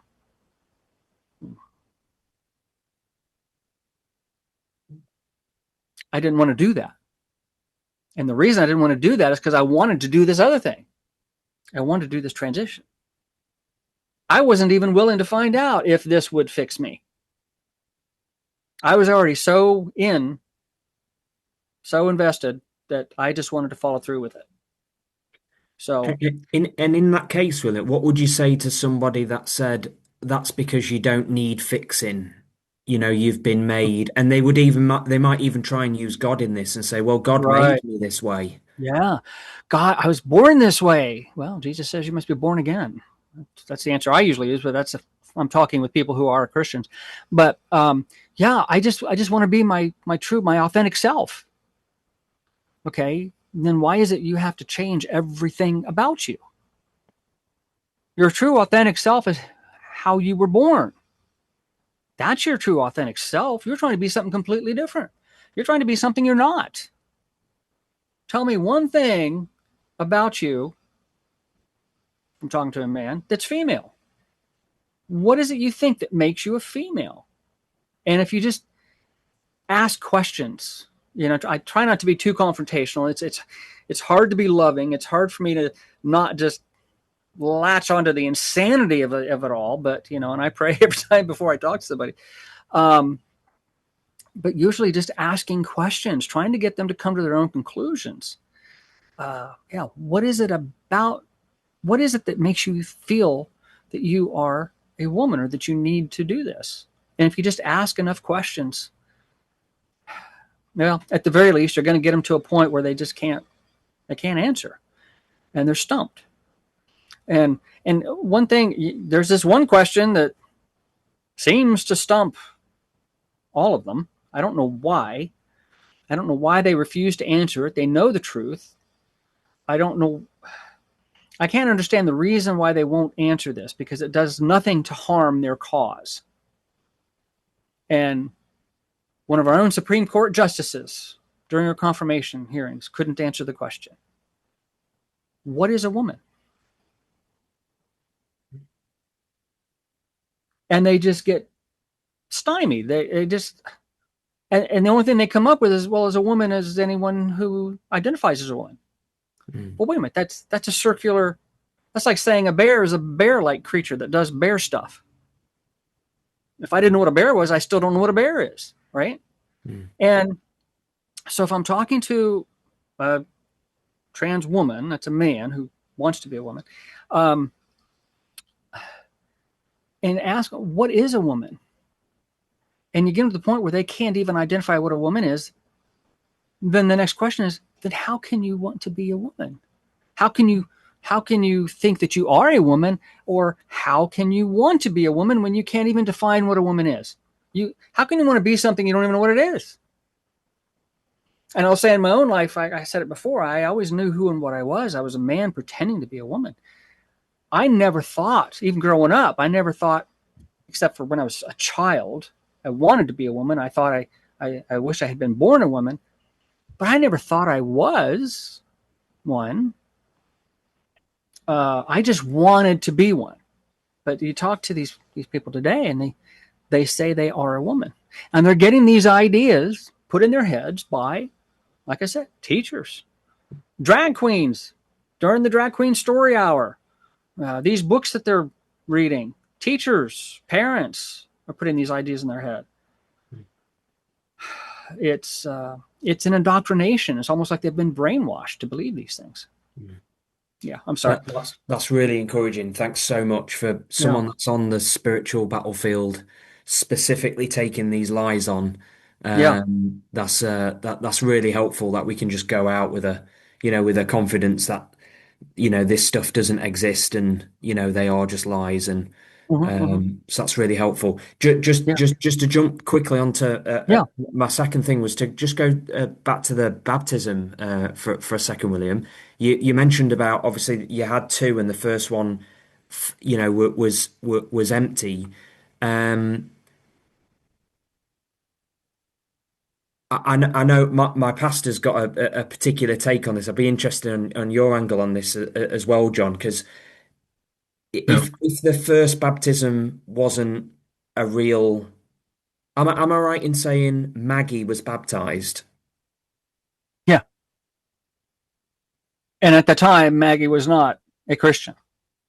So Maggie is a woman that isn't a woman, and also Maggie she's is a not a man Christian. pretending, Maggie was a man pretending to be a woman successfully, deceiving everybody at that church, including the pastor. And the pastor baptized a man Yeah. who was pretending to be a woman and also who was not saved. And this is the same pastor that preached repentance and ultimately Yeah. was that was the message of conviction. What was But you know that came later. I have to say, because when I first started going to the church, they announced the baptism pretty early on, and I jumped at that. It was after that is when I really noticed he was preaching the gospel. That's when I started hearing it. It yeah wasn't in any one particular sermon, but it was over a few weeks.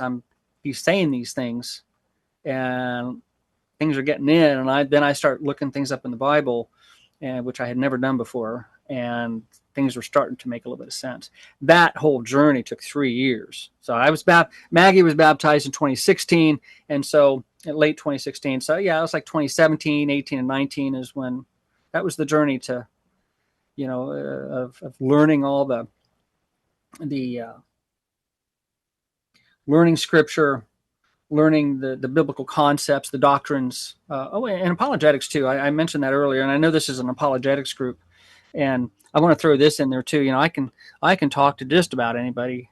Let's put it this way: I can at least understand a conversation amongst apologists. I can understand first and second law of thermodynamics and the anthropic principle and cosmological evidence and laws of cause and effect and irreducible complexity and DNA evidence, and I know about the archaeological evidence that comes out almost every week, confirming biblical places, people, and events.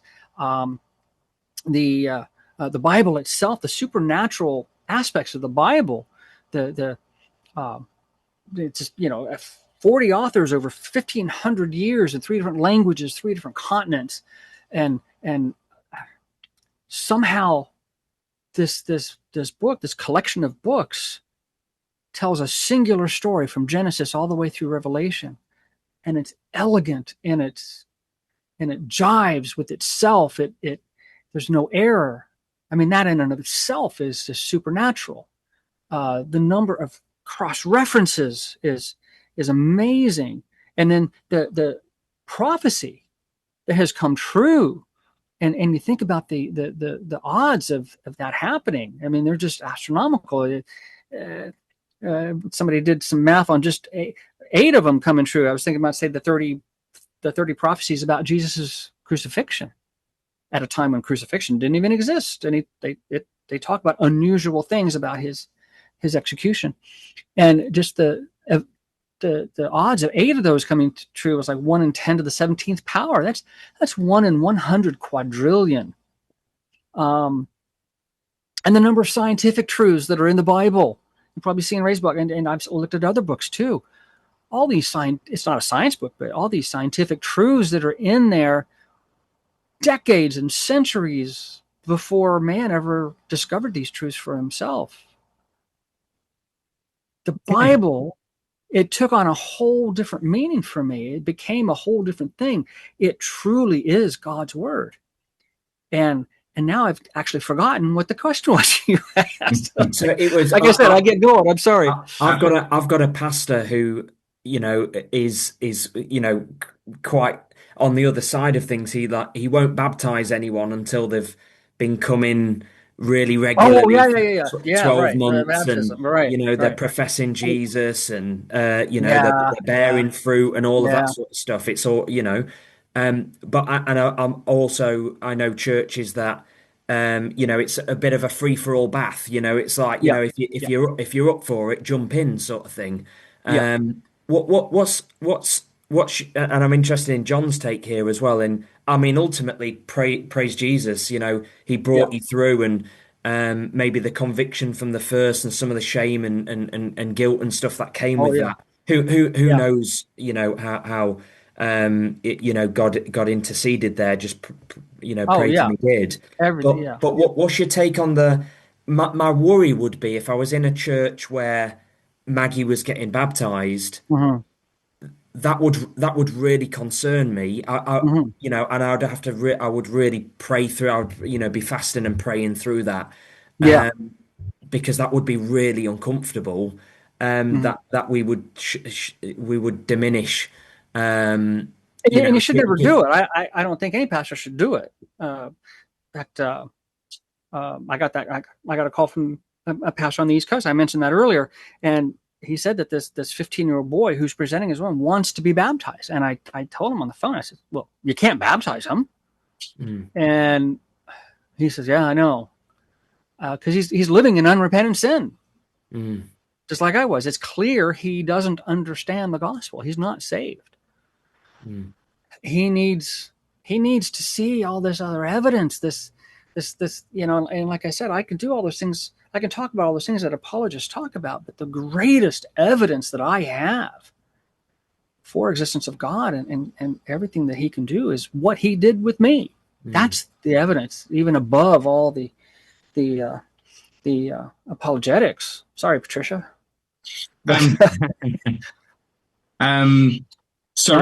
sorry guys to butt in. There are 6 people still waiting, Okay. and I don't want to go off topic too much, but we can certainly talk about baptism more than when perhaps we've been through some of those questions. So that Hey, and by, people. by the way, any of you can contact me too. Just email me and we can talk further. So yeah. So Alex, having said all that, what's your short, quick question? Well, first, I want to say thanks a lot for sharing your testimony. The first time I heard it, I got teary-eyed. Secondly, the question is, why do you think this entire trans agenda is being so pushed so aggressively? Like, no other agenda is getting pushed as aggressively as this. It's like this is like the goal of their existence, or like the only thing like they really care about. Like, why do you think it's so? Yeah. Yeah, they promote it so hard. Well, one of the biggest reasons is money. The transgender medical community in 2023 was a $2.1 billion industry, and that's expected to double by 2030. Even the projections are that even with the changes that we're seeing today, with the current administration, we're trying to and shooting things down. But even with that, yeah, it's still expected to increase. So back in my day when I had my surgery, there were 3 surgeons in the whole world that were doing that surgery that I was aware of. And today there's thousands. People saw the profit potential. One of the children's hospitals here in the States, in Tennessee, Vanderbilt Children's Center, there's a video that was leaked. And it was somebody there that was talking to all the doctors. It was one doctor talking to all the other doctors about the profit potential for transgender medicine. Once they've got you for life, because you're going to be a patient for life. And they know that. It's good money. That's probably the biggest reason right there. So they have all these surgeons getting on board, learning how to do this surgery. And so now they've got to create a demand for it. And so that was a big campaign. They started coming up with strategies, trying to normalize transgenderism. Adults that were doing it wasn't enough. Let's get the kids. Yeah, that's it. Let's get the kids, children. Yeah, there's will be a lot of money there. So, Hey, well, isn't it surprising?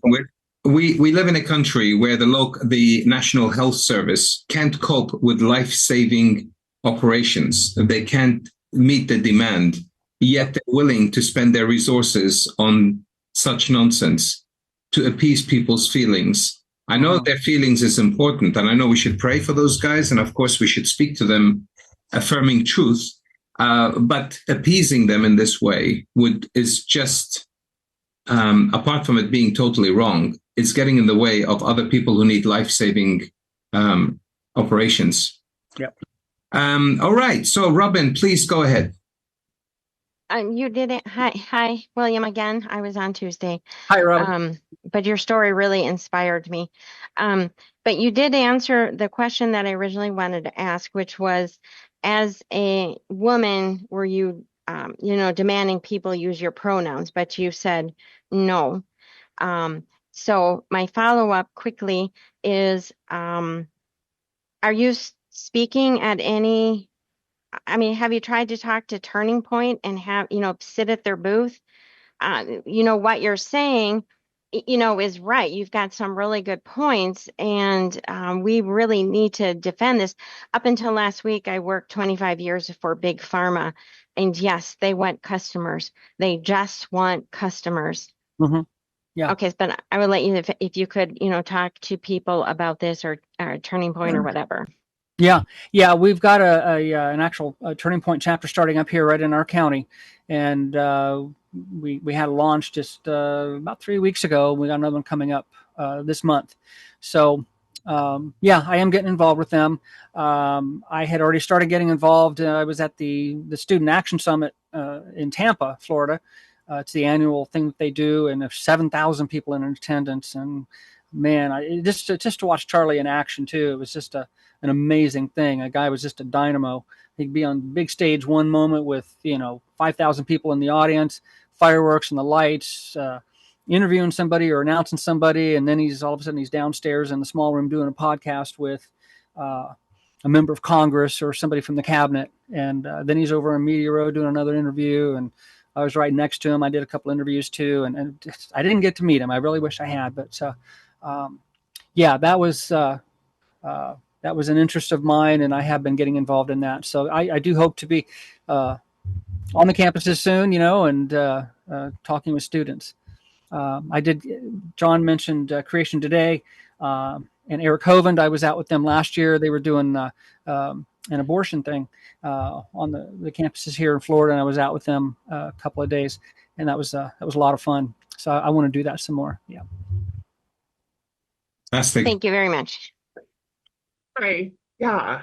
And personally, I just have one child, and I had a son, and he's now living as a woman. But a lot of the stories that you're talking about, like your own story, and I'm familiar with people who have gone through this too, where they always felt that way, like, oh, I felt that way, or we see, like you said, the parents who are pushing it on their kids.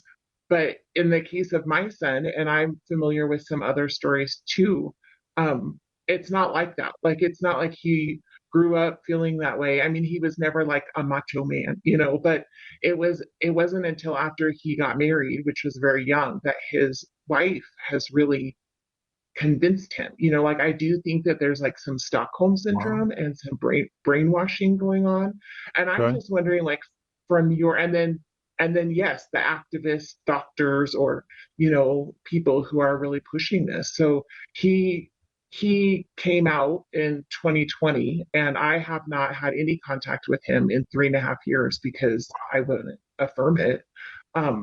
It's tragic. But anyway, I'm just wondering, like, from the feedback that you're getting interacting with this community, like, is there a larger percentage of people, like, are you coming across this too, where it's not like, in childhood they did this, it was, but somehow, because of the, like Robin calls it, a social contagion, they've been made to think, even in their 20s, oh, this is a new thing and maybe I should do this. I last night I got a frantic phone call from somebody in Alaska that I've been talking with, and his son is living as a woman and lives there, and apparently he just announced that he's moving to Illinois and to move in with somebody that's going to help further his ambitions.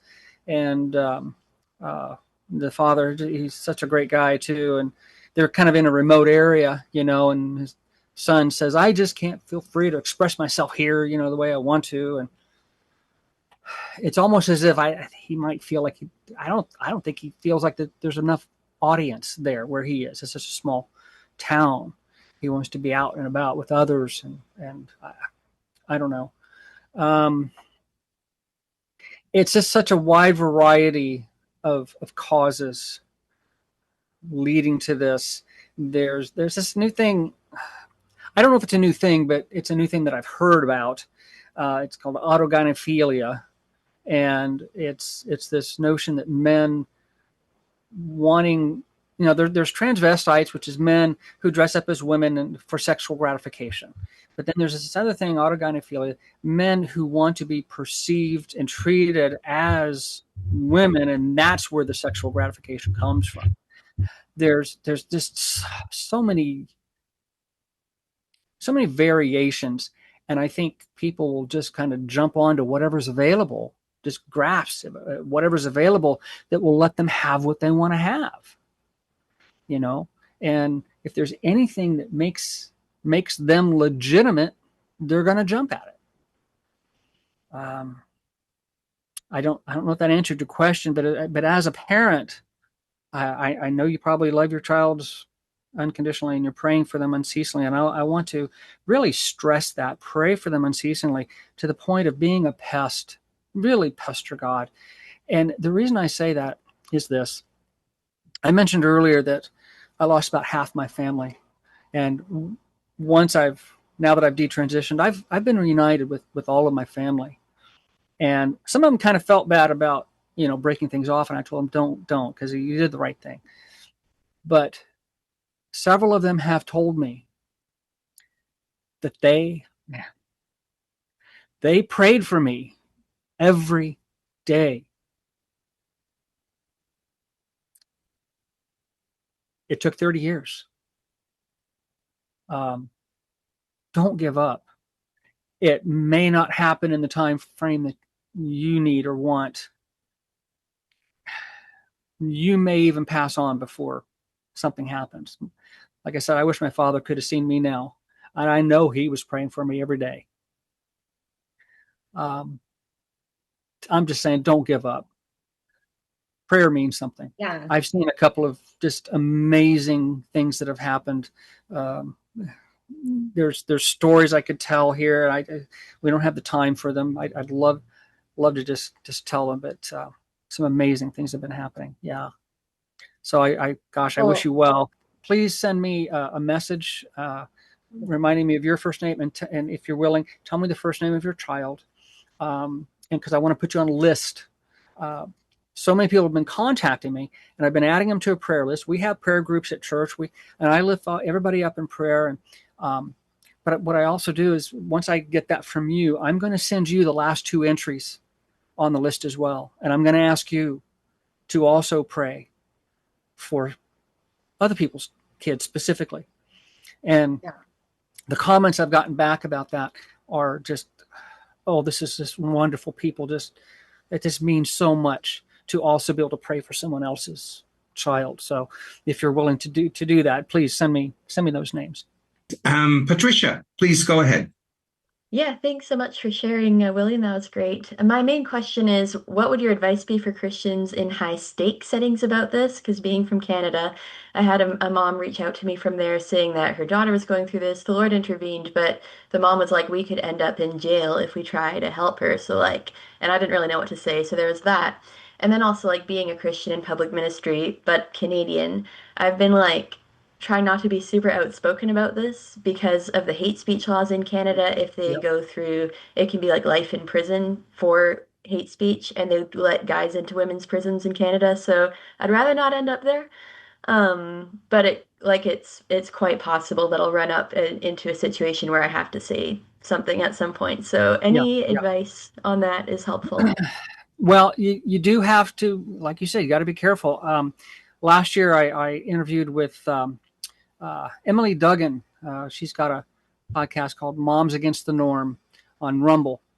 And she's very, very concerned with children in BC and the educational, I forgot what it was called, but where they're mandating that all this trans ideology be presented in elementary schools.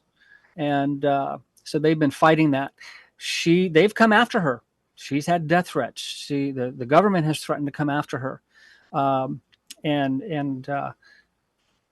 it's very very difficult. I don't envy you. If you're in jail, it's going to be hard to be an activist or to speak out. If you get to that point where you want to take a stand, you got to have a support system set up. Excuse me. You got to have a network of people who are going to be advocating for you and taking care of the things that you can't take care of on the home front, obviously. And obviously people that are working for, your release. But that is a reality in Canada. You're right. It's you can be put into jail for misgendering somebody. People just think that words are violent. That's the whole new thing. Words are violent, and this started happening on the college campuses a few years ago. By saying that words are violent, they can then justify actual violence against you, right? And that's what we're seeing today. Because you were violent toward them, they're being violent toward you. It's self-defense, even though all you're doing is speaking. Back in the day, we all knew nobody has a right to not be offended.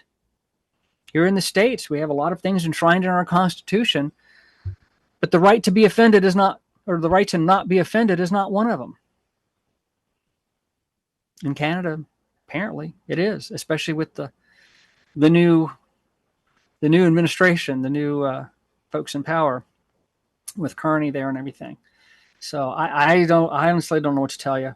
There were, during COVID, there were a couple of pastors up there who kept holding church, and they stuck to their guns and they went to jail.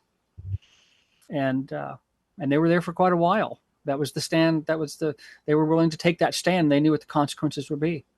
And that's what happened. So depends on how far you're willing to go. Do you have young kids at home still? Nope. I just like doing ministry outside of prison. So. Oh, okay. So, if you got nothing to lose, if you're willing to go to jail, yeah, speak out. It's just with Charlie, and I'm not suggesting you go this far, but he had said on multiple occasions he knows what the consequences are, and he's speaking out, and the consequences was death for him. But we all know where he is, and he knew where he would be. And I got to tell you, I was in Ohio at the time that happened, visiting family, and I was on a trip where I was doing a couple speaking gigs. And that day and the next day when we found out he had actually died, my aunt, this is one of the other aunts, she just had this most horrified look on her face. And she says, you can't do this anymore. You have to stop. And I said, wait, what? She says, you can't stop speaking out. You can't do this. Mm-hmm. She was just that scared for me. And I told her, I says, I'm not going to stop. And I said, Auntie, the Lord takes me today. I'm great, but I'm going to keep on speaking out while I'm here. And if something were to happen, okay, I'm okay with that. And I hope you will rejoice in where I am. So it's a decision you got to make for yourself. How far are you going to go? Nikki, go ahead. I'm going to chime in first. I'm going to say, I'm sorry my answers are so long. You might have short answers. I apologize for my answers being so long. Go ahead, Nikki. There's so much pressure on me now.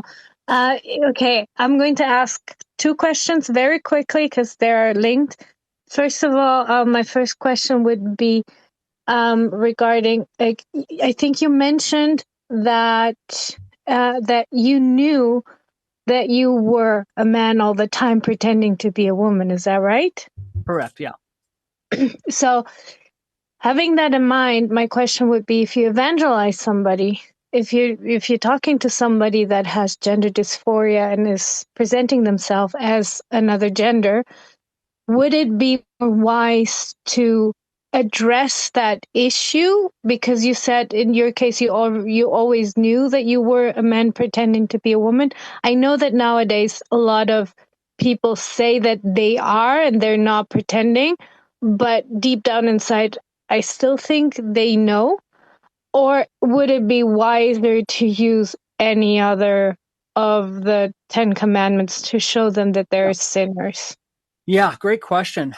First of all, a big difference between me and the people we see today is that I transitioned at a time that, I was doing this all on my own. I figured things out on my own. I was never indoctrinated, right? No one talked me into it. Granted, there were some people that affirmed what I was doing along the way, but everything I did was me. I made an informed decision as an adult. So yeah, I was reasonable, and in every other way, I was perfectly sane. But yeah, I always knew I was a man pretending to be a woman. As far as evangelizing trans people today, I can talk to a trans person and be we can have a conversation. I mean, if they're willing, we can have a conversation. I haven't talked about trans anything at all. And we might get to a point where maybe I touch on something that might be a little offensive, and well, you just hate me because I'm trans, and sometimes I haven't even mentioned that I'm trans or used to be trans, but when they say that, I just look and say, who mentioned trans? Who's the first person that brought that up? You are. I didn't bring it up. I haven't even mentioned that. And this happens online more often. I deal with a lot of folks online. I want to get out there more though. But yeah, you can evangelize somebody and use the process that Ray pioneered. Well, actually, I should say use the process that Jesus pioneered, but that Ray uses and that John uses. They're all very good at it, and yeah, get out there and talk about that. Go through the 10 Commandments. Put the law in their face. The law is so valuable. This is what Jesus did, and it's only then that we will be convicted. Right? The law is a schoolmaster to be used as a mirror. The law is not there to cleanse us. It's there to reveal us. Right? So let's use that. Firm believer in that, because that's what kicked me over the edge. It wasn't until I saw myself in that mirror, I saw my sin, I saw who and what I was, and that is invaluable. That is precious. So yeah, use that. I can talk to a trans person, I can talk to a gay person, I can talk to whoever, and I don't have to talk about their sin. Like I said, in my own life, yeah, I saw my trans lifestyle as sinful, but it was the lies and the blaspheming and the things that I stole. That's the stuff that convicted me. So yeah, you're definitely onto something there. Yeah, I was asking because I do come from an LGBT background too, and I remember that was one of the things that Christian would tell me, and I would just really close the door and not wanting to listen at all. Yeah. And it was actually the commandment of lying that convicted me, because I knew I wouldn't be able to stop. And I do see a lot of Christian, especially with people that come from the LGBTQ, that really pound on that sin instead of just using anything else. Because as I said, if you would have talked to me about anything else in the Bible, I would have been okay. But every time that sin was mentioned, I would just shut down and I wouldn't listen. So I was wondering if with people that have gender dysphoria, it's the same. So thank you for that.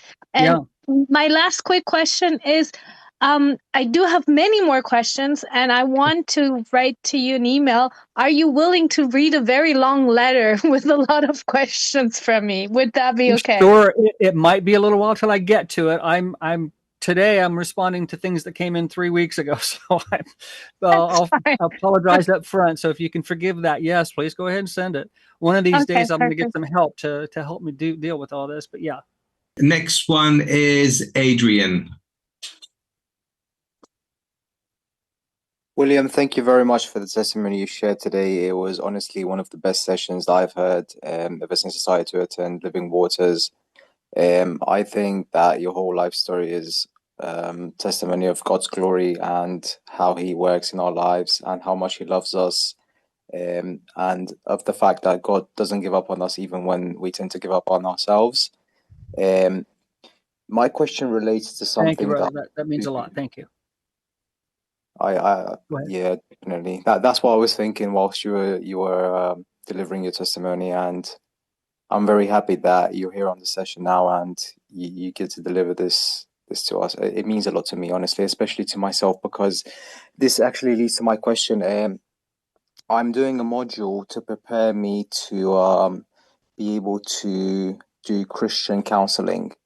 So during this module, we came across some subjects that were they had the chance to be helped out by. They were male subjects, and they've had the chance to be helped out by females that were very close to them, and the females in their lives worked.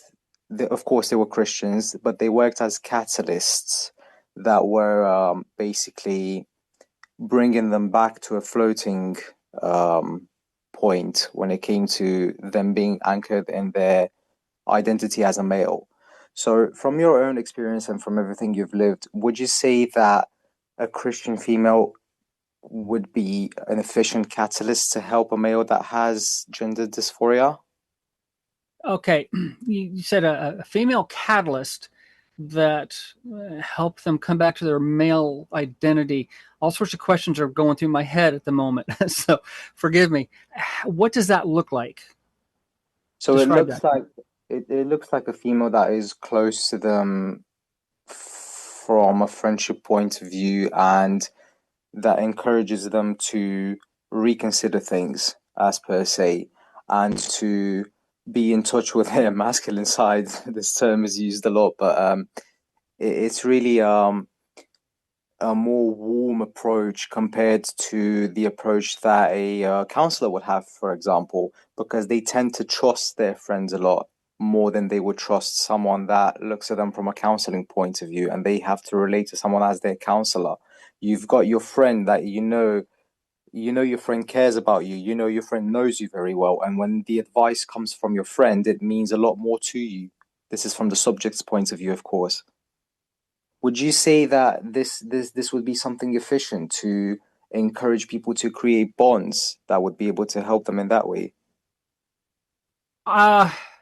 I would say, I mean, as long as that friend honestly has that person's best interests in mind, and not wanting to lead them further down the rabbit hole or lead them astray.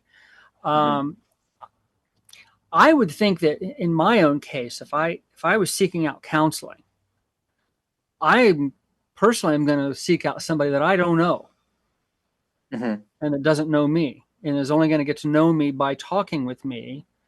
And so in that case, I'm trying to think if I would have had a preference for a male or a female counselor, because I did talk to a male counselor, and I had a female counselor, because when you start to transition, you have to talk with somebody who's well versed in the subject, and that was a female. So, but I don't know if I'd have that kind of a preference, but I will say that biblical counseling is a must. I mean, if a person has any sort of a Christian, excuse me, a Christian background, or is somehow drawn to Christianity or drawn to Jesus, the biblical counseling must come into play, and Right. and certainly for parents as well.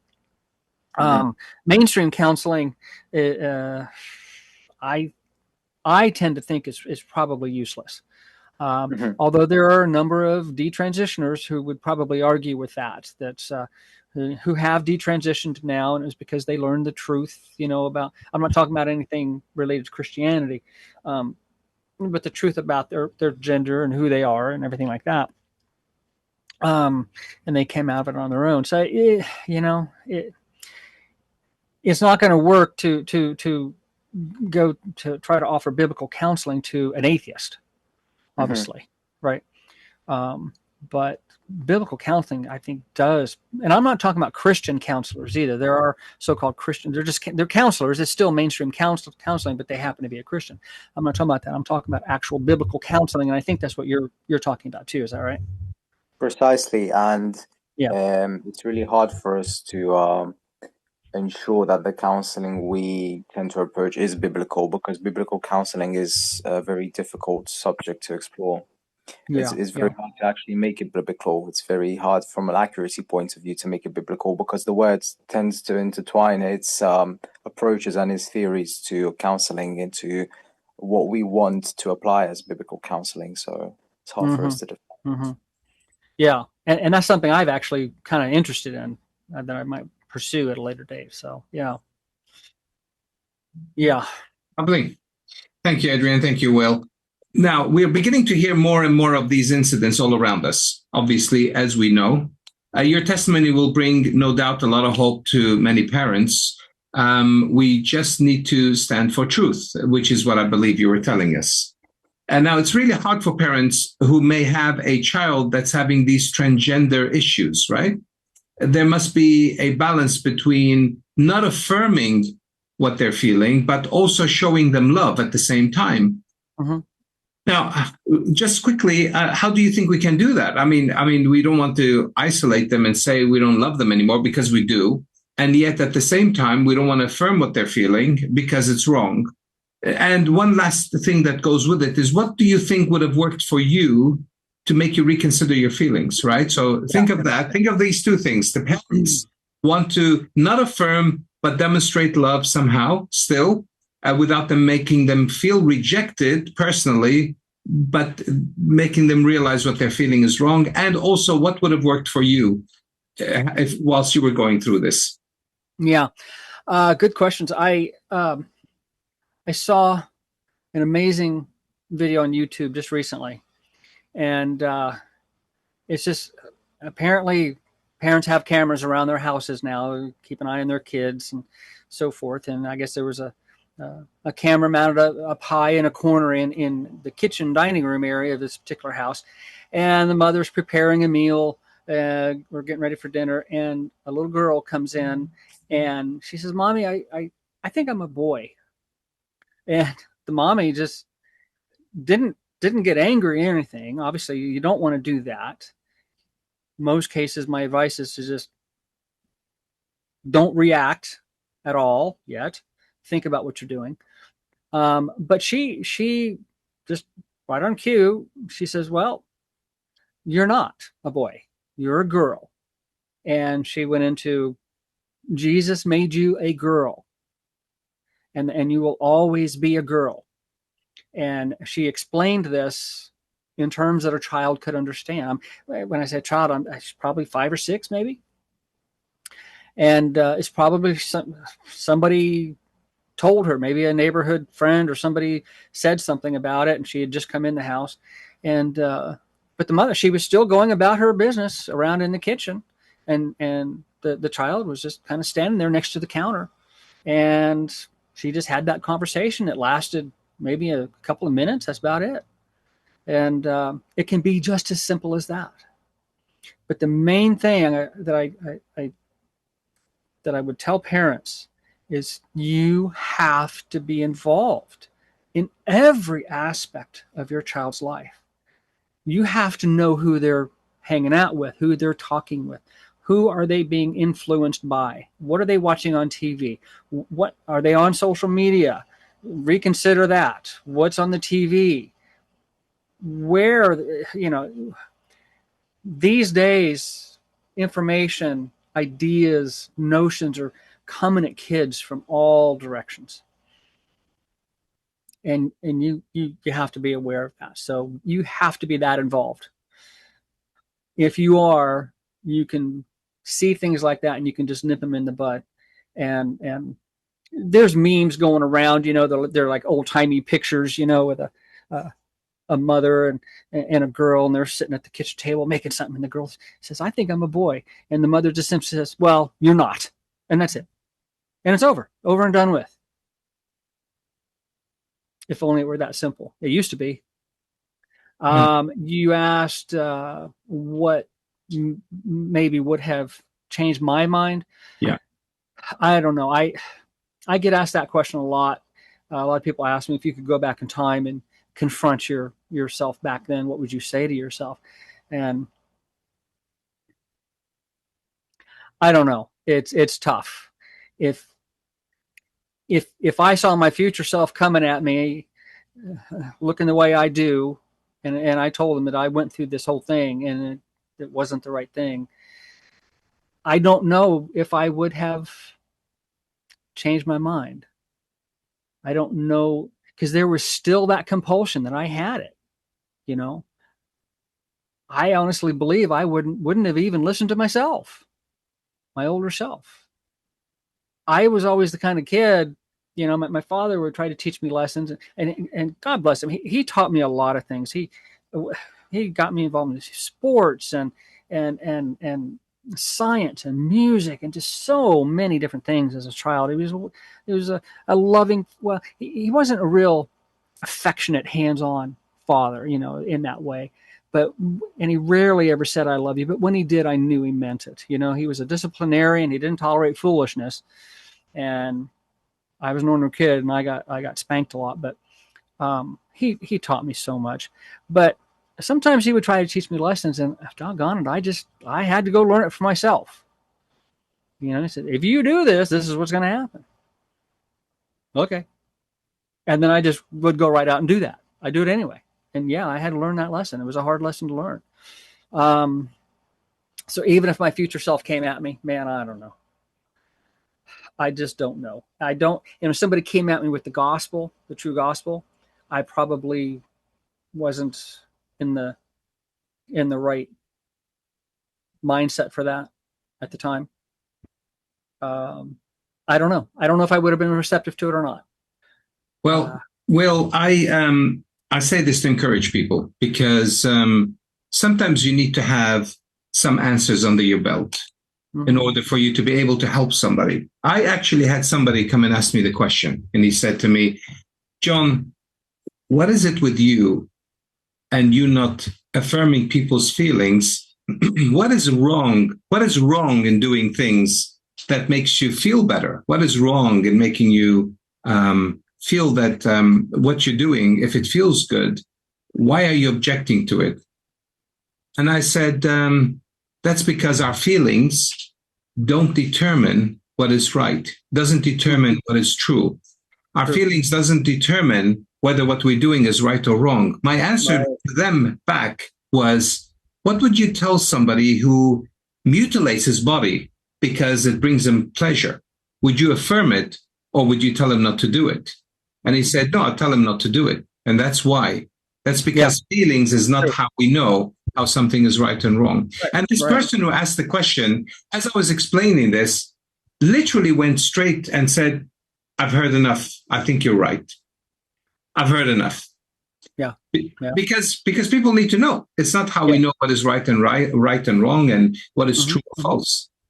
Well, you know, it's like I said last time, if you see a blind man walking toward a cliff, how hateful do you have to be to just sit there and watch it happen? If you, in love, you would call out to him, sir, stop. You're headed for this cliff. You don't see it. You have to turn around. And, you know, we look at other disorders and things. And like you said, there are disorders where people, that's what they want to do. They mutilate themselves. What about, what's the bulimia and anorexia? Would you affirm that? Yeah, you're right. I think you're too fat. You need to lose some more weight. Of course not.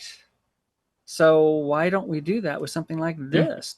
It's because this thing has been blown so out of proportion. No, common sense.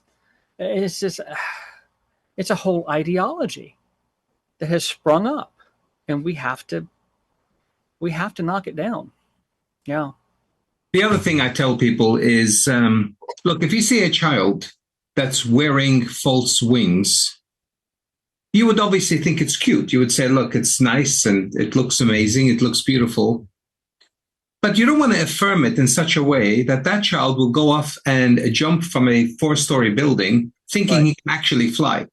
Yeah. You will tell him, no, what you're wearing is not good enough. It won't do the trick, and it will hurt you.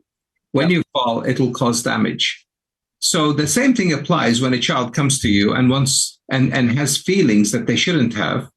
You need to point out that these feelings aren't true. And in the olden days, we used to say to people or children, hey, that's funny, you feel that way, but don't worry, you'll grow out of it. Now we're trying to affirm it and trying to operate on them and damage their bodies, which is not the loving thing to do. So clearly, we don't affirm their false wings. We tell them the truth about their false wings. I agree 100%. Yeah. I think what we should do, we should get you back where we can talk about the apologetic side of things, because there is a way of talking to people in such a way that will make them realize what they're heading towards is destruction, not affirmation, or not a solution to their feelings. And what we need to do is teach parents, maybe, or even individuals who have friends who are going through this, helping them how to resolve or how to answer those questions in such a way that will bring sense back in. Because I think we're stuck in a culture where we think telling people what they want to hear is a good thing. And that is not what we're trying to do. We're trying to tell them the truth. Gotta speak truth. Speak truth. And we have a number of resources. I have materials, that talks about the lies and the contradictions of the ideology. It just, I mean, I can blow up just about every argument I can imagine.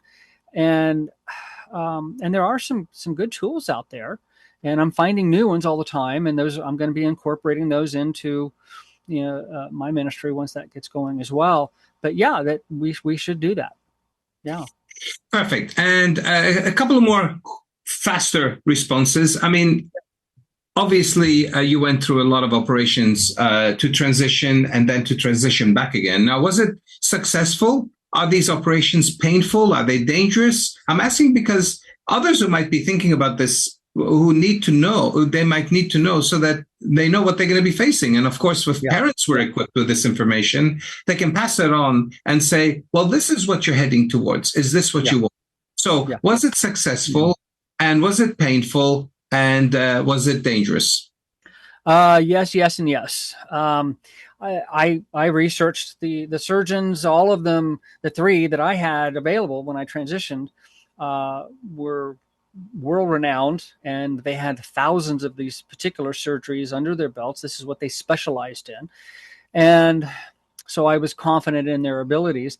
There are an awful lot of potential side effects in the surgery that I had. I mean, a fistula can occur, and that can be quite a nasty thing to have to deal with. And there can be other complications as well. Mine went well, and I healed well. The surgery to detransition, all I had was the mastectomy. That downstairs surgery, it can't be undone. So I have to live with that. I'm not complaining. I mean, it's the consequences of my actions, but I can't pee standing up. So that is sometimes an issue. It's frustrating, but I live with that. These days, though, there are thousands of surgeons who are trying to do these surgeries, and they have not had the proper training. And I am hearing of so many botched surgeries. I have that removed. Now, what I will tell you, as far as I'm aware, most female to male, and I say it that way because that's the way we used to put it back in the day. We were either M to F or F to M. Most of them would just get what they called the top surgery. They would have their breast removed, and they would never even bother with the bottom surgery. Not bottom as in bum, but bottom as in the lower surgery. Simply because it was so much more expensive and the results weren't that great. And back then, people were informed. They knew the results weren't that great. So a lot of them just didn't even bother with it. So if a female to male detransitioned, then it wouldn't be that big of a deal for them. go off the testosterone, probably go back on estrogens. But the side effects for the females to males to deal with, if they try to come back out of it, are greater, I think, than male to female. Now, let's see, I was a male to female. I came out of it. I'm stuck with this baby face because I had my beard removed with electrolysis. Very painful, very expensive, time consuming. But I'm an old man now, so it's funny how a lot of old men, they just look so clean shaven all the time. I don't know what it is, but this is what I'm stuck with. And sometimes if I'm not paying attention to my voice, and if I let it go up, if I'm out, say at a store, and a clerk isn't looking up at me, I occasionally still get called ma'am. So, yeah. Interesting. And yes, I know that I look like a lesbian now. I had somebody commented on one of my posts and says, "You went through all that and now you just look like Glenn Beck." So I don't know if you know who Glenn Beck is, but the people here in the States probably do. So yeah, there's always these consequences. Now, female to male, it goes back to being female. Well, guess what? They've got facial hair because the testosterones grow facial hair on a female. And it also lowers their voice. See, when boys go through puberty, there's a wash of testosterone and it thickens the vocal cords. That's what lowers a male's voice. Girls don't go through that. Their voice remains high. But if a girl goes on testosterone, their voice is going to come down. Now, for me, when I went on estrogen, it does nothing to the voice. You can't unthicken the vocal cords. Estrogens don't do that. I had to retrain my voice, and then I had to retrain it back to this. Even this is still a little bit high. In the morning, it's considerably lower. I mean, it's kind of like down here. But for a female who's come out of that, they're stuck with the low voice. Chloe Cole, if you look her up on YouTube, and you can hear that in her voice, and there's others. They have that low voice. They have to live with that, and they don't have, their breasts are gone. So even if they could have children, which many of them can't, but if they can have children, they'll never be able to feed them. Yes. So there's all sorts of consequences, even if you come back out of it after you've done it. I mean, totally reversible. Danny, you have a hand up. Is cross-dressing and transgender connected, or are they the same? Or could it just be like a fetish? Or, it came completely out of nowhere. And yeah. There's a lot of variations. I'm going to say back in my day, I have a friend who only knew me as Maggie, but we're still friends, and he refers to me as the OG tranny because I keep saying back in the day, and a lot of the folks that I knew back then were people that kind of pioneered this whole thing. We had transvestite and transsexual. Those were the two main categories. Transvestite was a man, or anyway, it could be a woman too, but a man typically who enjoyed dressing as a woman and got sexual gratification out of it. A transsexual was someone who actually was either transitioning or has transitioned into being a woman. And again, I use that term loosely. Obviously not a woman, right? But it is the vernacular, and we use that. Now, the terms have evolved over the years. It's now, and also back in the day too, the condition was referred to as gender identity disorder. That's not used anymore. It's gender dysphoria. I think that's even going to be changing soon. But today we use the term transgendered, and that's kind of an all-encompassing term. When we referred to transsexuals, we were either pre-op or post-op transsexuals. Transgender today, it can mean anything. And there's different types of things. There's non-binary. That was unheard of back then. There's 83 gender. I don't know how many. I listed a bunch of them in my book and talked about the absurdity of them. pansexual, and nobody can tell me what that is. But transgendered, I mean, typically you think of a man turning into a woman or a woman turning into a man, but it could be anything. So we even have there's people who are furries. I don't know if you've heard this term.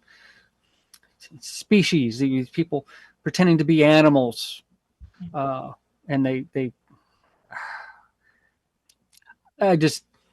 encourage my it in stomach school. starts to turn when that stuff comes. Yeah, it's just it's getting out of hand. So yeah, transgendered is just an all-encompassing term. Sorry, Robin was saying that they encouraging it in school. Yeah. This species, this firm. I had a story, John. Was it not here somewhere where they actually put a cat litter tray or something for a child because that child said that yes, it's a cat, yes, something like that, right? Yeah. Yes, that happened. Wow. Unbelievable. Crazy. I mean, that's child abuse, right? It is. It's right out child abuse, all of that. It is. It really is.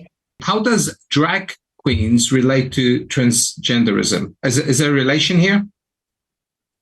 Loosely. I will say that I find drag queens to be abhorrent. Excuse me. I first started hearing about this thing called Drag Queen Story Hour probably 15 or more years ago, even when I was living as Maggie. And I heard this Drag Queen Story Hour, drag queens reading books to children. What is that? I mean, I thought that can't be right, but it kept coming up. I kept hearing it in the news. And then video evidence started surfacing. This is after people denied that was happening, but then video evidence, and I saw a video of it, and I thought, oh, that's disgusting. And then it didn't even occur to me what the content of the books was, what was actually being read. But then I found out these books that are being read to these kids, they have gay porn in them. And I started getting pretty riled up, even when I was living as Maggie. And there's a lot of other trans people that don't like that too. And gay people don't like it either. There's a whole group called Gays Against Groomers. And because that's what that is. It's grooming. And I just don't understand how a parent could let their child go to this. And they take their child to an actual drag show. There were drag clubs here in the States, and there's video of adults taking their child into a drag club to watch a drag show. And I mentioned this in the book too. And in my book, when I've talked about some of these things, if there's a video of it, I have a QR code you can scan right in the book, and you can go see that video. And one of them takes you right to this video of a drag club in Texas, and the drag queen disgusting up there just dancing and gyrating, and there's a neon sign behind him that says it won't lick itself. And a child walking up there putting money in their belt. Oh my gosh, John, it's awful. You know, if people were to do this only like 20 years ago, they would have been locked up. I just can't understand how people who normally lock up or put into hospitals to be treated are now being called entertainers. It's shocking. It's disgusting, and it is. It really is. Yeah, it is very surprising. Yeah, Nikki, and I even thought drag queens was pretty gross. When I got married, some of the fellows from work they wanted to do a bachelor party for me. Okay, great, and then we went to a couple of places, but they took me to a drag club in downtown Portland. Oh my gosh, I couldn't believe it. And at first I'm thinking, wait a minute, do they know something about me they shouldn't know? I don't know. But even I myself had never been to a drag club, but they took me down there, and I found it so gross. It even smelled bad. I mean, it smelled awful, sickening. And I looked at these guys and said, I don't know what you guys were thinking, but I'm out of here. And I left. And they stayed. I don't know. I don't know what happened to them after that. I talked to them the next day, and I said, guys, you were way off on that one. So, yeah, I find drag queens just disgusting. Yes, it is surprising that others don't. It's almost like we live in different planets or different dimensions. And and more stories are coming out all the time about so-and-so drag queen arrested for child sex, something, or child porn and all this. Yeah, a lot of them are actual sex offenders, child sex offenders. What I do want to say, though, the transition that you've gone through is obviously undeniable. And the one thing is for sure is that you couldn't be transformed like this without divine intervention. Clearly, it's God's work. Clearly, what you went through is, godly. So we're very thankful. We're very thankful to Jesus for what he's done in your life. We certainly know he's got the power, but it's great to see it. So before, yeah. Go ahead. No, that's it. Over to you if you want to say. I was just going to say, I thank Jesus every day. I praise him. And I used to be surprised and amazed. I'm just amazed now. I'm not surprised anymore. I've gotten over that. But I am so thankful for what he's letting me do now, and putting me in this position. And I can't help but think that sometimes I think, why me? Why did I have to go through all that? Why didn't I know the truth when I was a lot younger? Why? It's easy to feel sorry for yourself. And plus there's an awful lot of shame and guilt that I have felt over what I did and what I did to my family, what I did to myself. But the only way I get past that is Jesus and the stuff that I'm doing today. Somebody once asked me, or they didn't ask me, it was a question that was on X one day, and I responded to it. And the question was, other than Jesus, which biblical character do you, and he called them characters, do you relate to? And people are saying Moses or this guy or that guy or, all these key people. And the only one I could think of right offhand was the fella that had been lame for 38 years that was at the pool of Bethesda. And Jesus came along and asked him if he wanted to be healed. Oh, that's who I relate to. I was lame for so long, and Jesus came along and healed me. And I'm grateful. I'm just so grateful. And I can't help but think that it was to put me here where I'm at now. So Will, probably God is doing more things through you now than he probably would have done or could have done had you not gone through this. So sometimes we say, through our tribulations and trials and temptations and difficulties in life, all things work for his glory, right? And for the good of those who believe in him. Yeah. And the next verse says, so that we can conform to Christ. So maybe you're conforming to Christ more now than you would have done had you not gone through all this. And God allows those things so that he can so that he can even be more glorified. Jacob, go for it. Okay. Yeah, thank you so much for sharing everything, William. That was an incredible story. I wanted to ask, what do you think was the biggest lie that you were told during your kind of experience transitioning? And what kind of which group did that come from, and what sort of motivated it? And then I'm also curious kind of what was kind of the ratio between the social, I guess, your own kind of sinful nature, kind of contributing to this, versus what you think would be nowadays, more of a social thing that we can convince people, that way. So sorry, I know that's kind of two questions, but yeah, that's okay. When I transitioned, everything was a lie. In fact, that's even part of that's a subtitle on the book, Transgender for 30 years, no lie, lives forever. The people that I had found in that support group, they were happy. The people that I found who were actually transitioning, they said they were happy. And maybe they were. When I transitioned, I was happy. I was ecstatic. And But again, we didn't want the attention. We just wanted to get on with our lives. We didn't even want anybody to know. And I guess the biggest lie was that a man can become a woman. And they didn't really say that, but that was the implication that everybody believed. Nowadays people have to say it. They all have the signs. Trans women are women. No, they're not. There's absolutely nothing about you that's a woman. Only men can be trans women. So, the whole ideology is so full of lies and contradictions. They say that transgenderism is an immutable characteristic. And then they turn right around and say, gender is fluid. It's a social construct. Wait, what? There's just so many of these contradictions. It's not about what's between my legs. Okay, then why do you have to remove what's between your legs?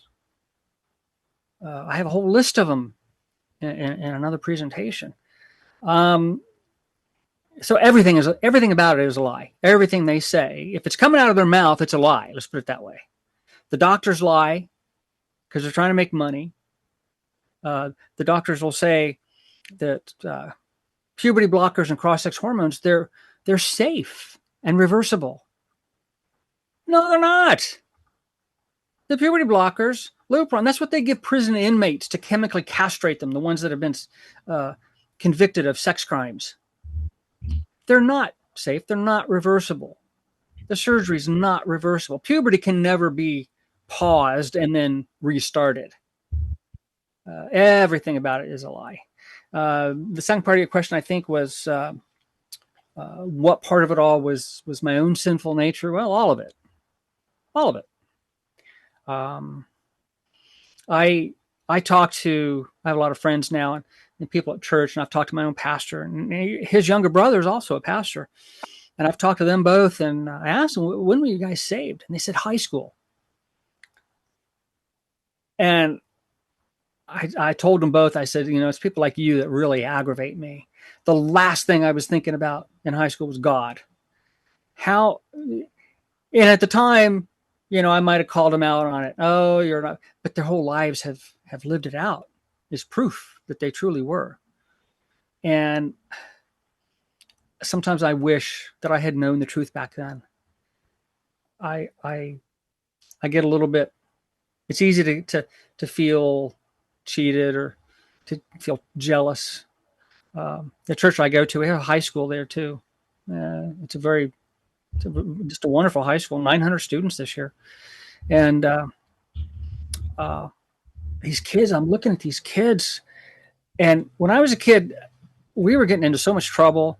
And anytime parents were around, they were all in best behavior. But as soon as the adults would walk away, they're all rolling their eyes. And I watch these kids.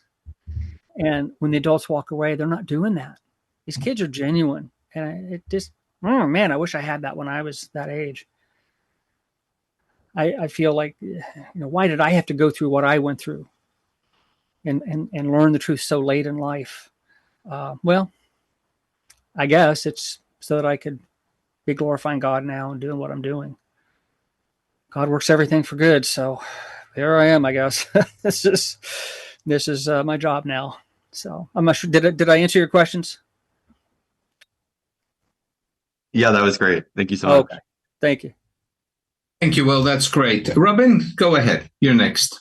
When your aunt and uncle took you to that church, why didn't they surely had to know you were a man.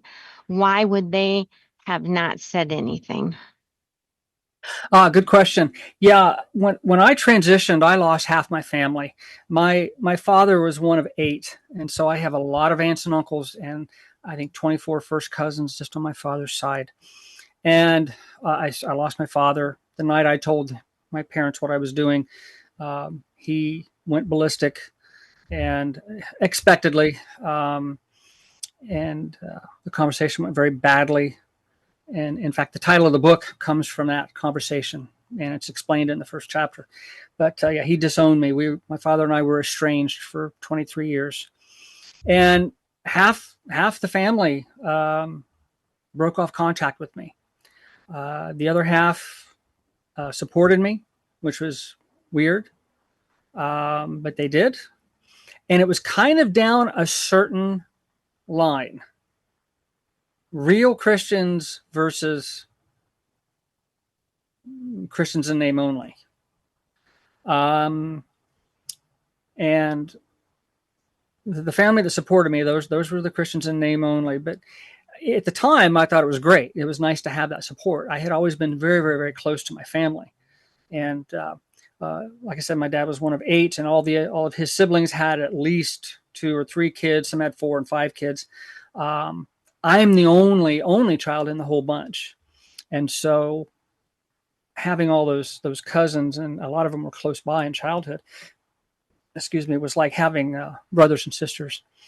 My aunt and uncle here in Florida, the ones that took me to that church, they were of the side that broke off contact with me.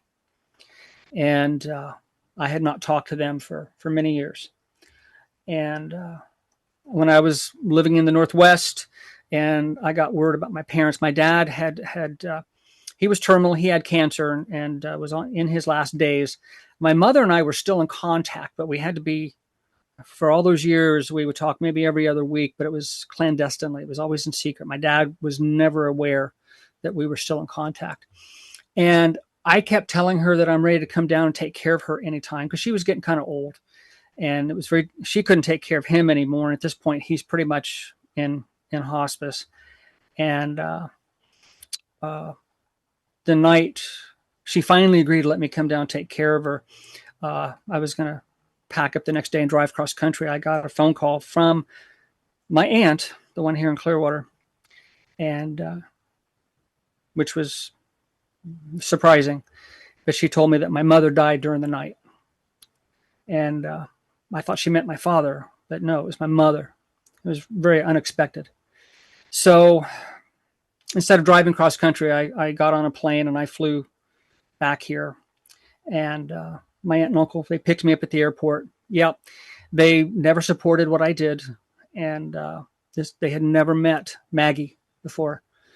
And but my aunt, she loved her brother and her sister-in-law, and she loved me still.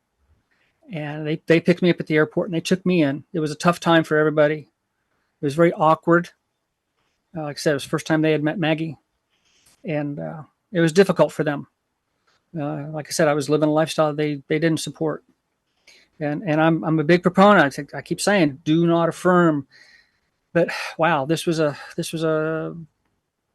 tremendous situation, literally a life and death kind of a situation. And I had to plan a funeral.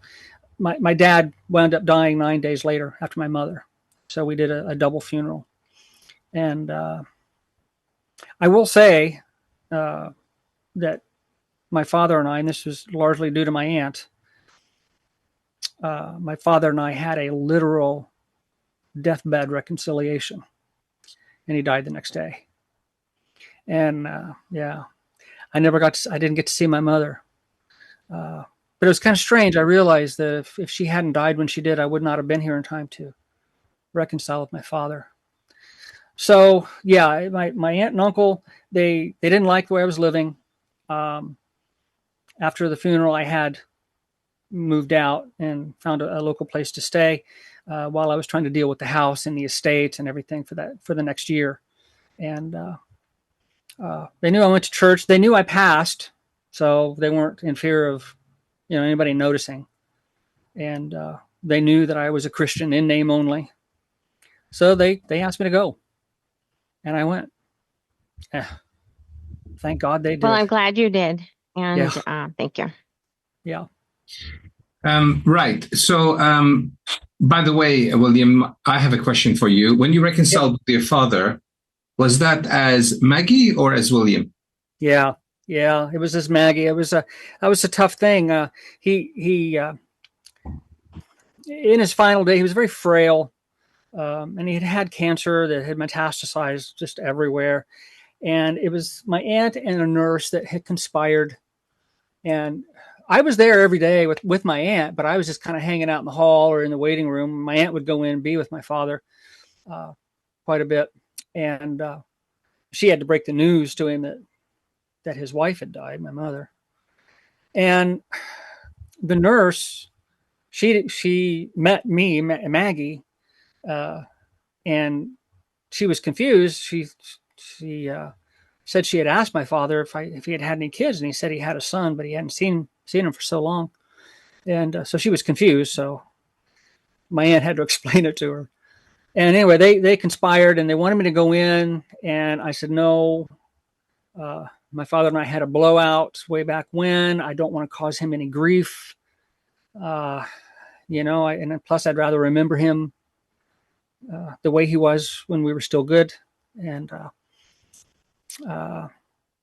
but they kept after me, and finally I just said, listen, tell him he's got to know that it's Maggie. He has to understand that. We weren't sure if he was fully cognizant of everything, and because he was on a lot of pain meds too. And I said, I felt comfortable in saying this. Listen, as long as he understands that it's Maggie that's here, that it's not William, and if he wants to see me, I'll go in. I thought it was a fairly safe bet.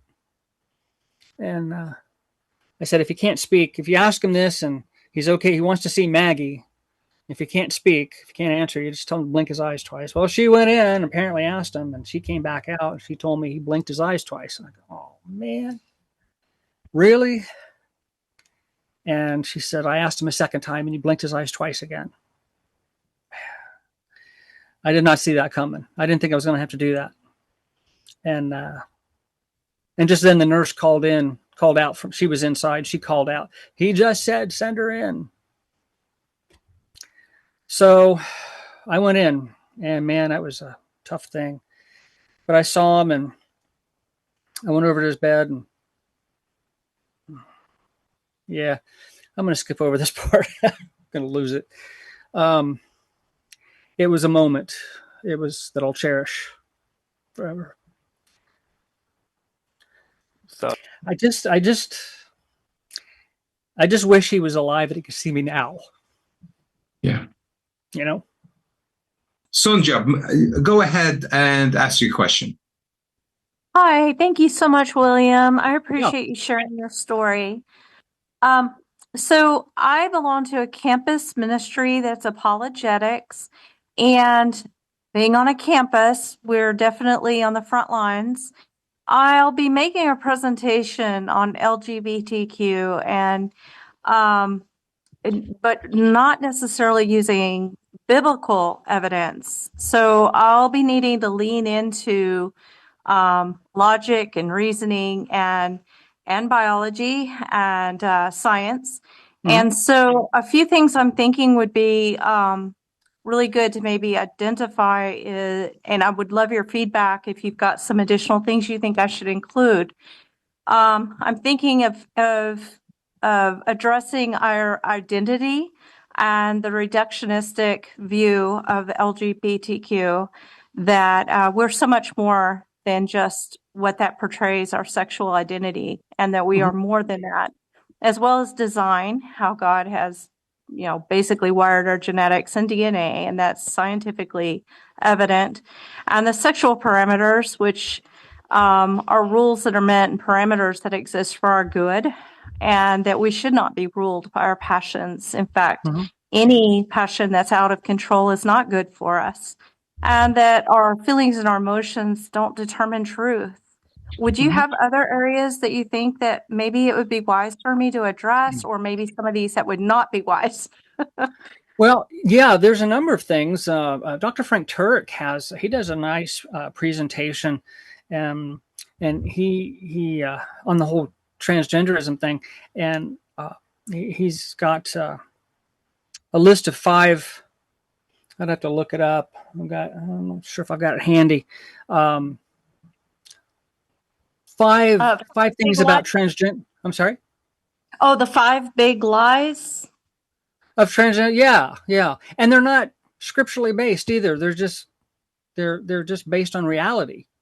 Transgenderism presupposes two genders, things like that, and so, yeah, I definitely look those up. He's got some really good resources.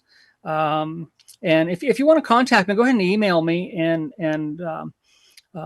we can certainly talk more about that. And I could probably turn you on to some things. Yeah. Thank you. First of all, one comment. It shocks me, but it doesn't surprise me that you've been to church so many years and you were still not converted. That just reminds me that we need to give the gospel every single time. Imagine how I felt. important. Yeah. I mean, I'm angry about that. I am, all those years, nobody ever told me the true gospel. And nobody talked about repentance. I mean, for crying out loud, John the Baptizer preached repentance. Jesus preached repentance. Peter preached repentance. Paul preached repentance. Why aren't we? Why did it take so long for me to hear the truth? I'm sorry, I jumped in there. Go ahead. No, it's just, that's exactly how I feel, and I think most of us. Second question that I do have is, it baffles me in some way that it's so easy to get a transition, let's say, but not a detransition. Of course, there's a spiritual thing going on, etc. But what were the excuses that you got from surgeons that you contacted not to get detransition? Did you get any answers at all, or no? They just pretty much broke off contact. And even here in the free state of Florida, I started right in our own county, and I have an aunt in Ohio. She was here, and she had had to have a mastectomy. She had breast cancer, and her doctor was the first one I called. And as soon as I mentioned what I was doing, they said no. Yeah, we suggest you go elsewhere. And a lot of them were suggesting I contact plastic surgeons, so I did, and pretty much the same result. Some of them just flat out hung up on me. I'd leave messages. Some of them they would call back, but then I would tell them what I'm doing and why, and they didn't want anything to do with it. I think it goes against their numbers. It goes against their narrative. People will line up to help you transition, but not to detransition. It's a sad state of affairs. Yeah. It baffles me again. I used to work as an EMT, so in the medical area, and it's just, it's not healthcare. It's not, it's just crazy. So thank you for your testimony. It's just, it really does glorify God. So thank you for that. Thank you. You said most doctors were not interested when they found out that you wanted to detransition. This strongly speaks of their total bias, doesn't it? This is an evil ideology that's dedicated to destroy lives. Yeah. It's hard to hear and not react to it emotionally, because clearly they have no interest in caring for people, which is their duty, but in this way, they're literally out there to destroy it. Yeah. Once you take these steps, once you transition, have surgeries, puberty blockers, hormones, all that, you are now a lifelong patient. You're a lifelong income stream for the medical community, for that particular medical community. So the only reason it's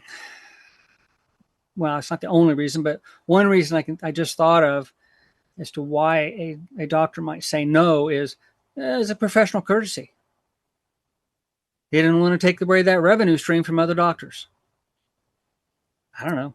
Wow, that's interesting. Well, the transformation is undeniable. You couldn't have transformed like this without divine intervention. No. And that's why nothing that I did. And that's why before any of this is recommended to people, it's the gospel. The gospel is what transforms people. So we have to, that's the focus.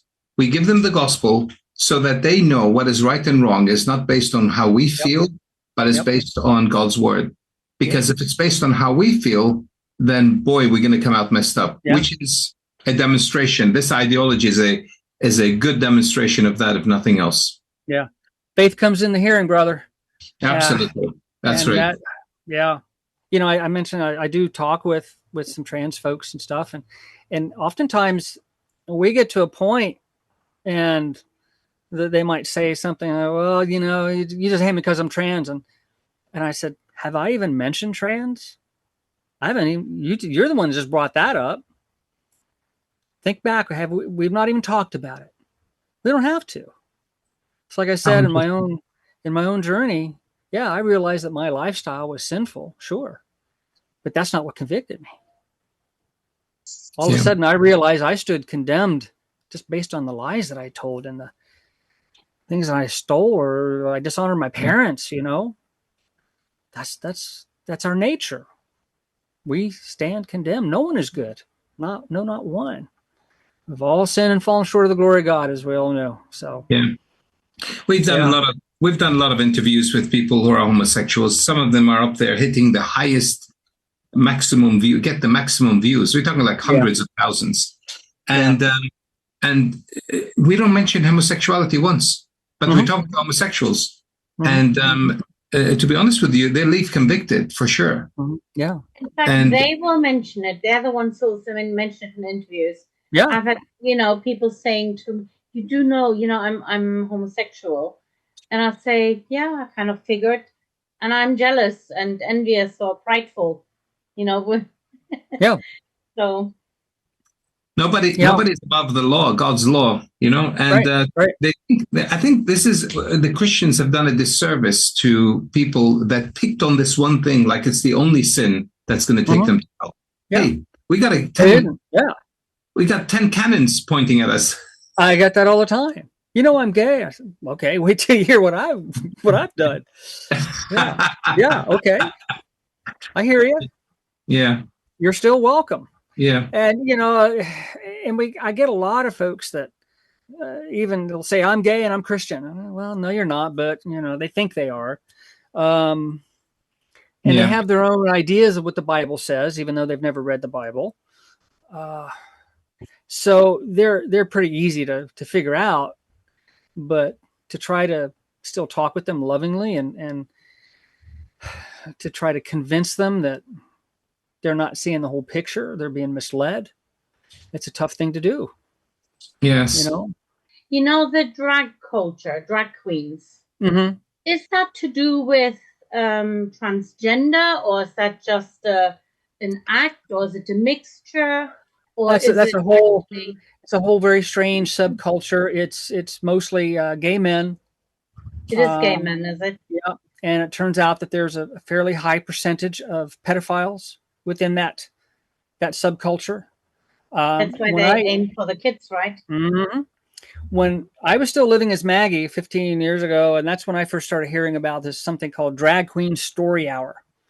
And we have that here. I just thought, oh, that's not a thing, but it kept coming up, and then all of a sudden there's video evidence of it, and I'm seeing this, and I'm thinking, why in the world? Why are drag queens reading to children? Mm-hmm. And why is this a thing? And then I found out what the books are. It didn't even dawn on me what they're reading, and then I started finding out that these books are pornographic. They're about gay sex. Yes. Yeah. For children. For children. These books are in our elementary schools here. In our children's libraries. And they talk about gay sex. It turns, when I wrote the book, I've got this in the book. There's 3 chapters at the end that are devoted to this kind of stuff. And there's a whole section on these books, and I list some of the books and their titles, and I have excerpts of some of the content. And I had planned to put in a certain number of those, and I had to stop because it was turning my stomach. I kept throwing up. I couldn't take it. No way. That's in the back of your book, did you say? Because we've got your book. It's in the book, yeah. So, amazing. Yeah. It's in one of the last 3 chapters. I don't remember which one, but look in the table of contents. Those chapters are very well detailed in the table of contents. They're all broken out. So you can find the section on these books that are in the libraries. It's just awful. The book, I wrote the book, and I wanted the last chapter to be all about the transgender movement of today. And that particular chapter kept getting longer and longer the more research I did. I mean, I found things that I wasn't even aware of. You might need to do a separate book for that. Well, I think there could be. I think that could be a whole separate book. And when I finally finished it up, the whole book was over 600 pages. And I thought, oh gosh, I got to get this down. So I had to take a lot of the other stuff out and to get it down below 500. Well, it is what it is. But your book is more like a biography, right? Most of it, yeah. It's my story.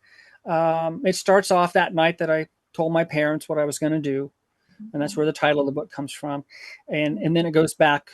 Chapter 2 starts from childhood, and I wanted to talk about things that are going on today, but I realized that I have to tell my story, especially as a child, because of the stupid things that children think about, the things that are in their heads. They believe there really is a tooth fairy. And I believed it so much, I thought I could put one over on my own dad and mom, with the money thing. Do you know what triggered you? The feelings you had? Do you know? No. You have no idea whatever. As far back as I can remember, I was going in that closet and dressing up in mom's clothes, and I just have I can't remember the first time I ever did it. I just don't remember. Or why. I don't know what possessed me to do that. I wish I did. All my life, I kept thinking, if only I knew why, maybe there was something I could do about it. Well, you might not know the why, but you know the who, right? Yeah, exactly. And I do. And that's very, actually, I think I like your version better. I tell people that I know why now, it's simply because there's sin in the world. Yeah. But yeah. I like your version. I know who. Yeah. Tell us, where can we get your book and how we can get in touch and how can we see what you're doing? Not Man Enough to Be a Woman on Amazon. In the UK, it's on amazon.co.uk. Here in the States, Amazon, Barnes & Noble, and about 8 other platforms. And some of those other platforms are in many other countries as well.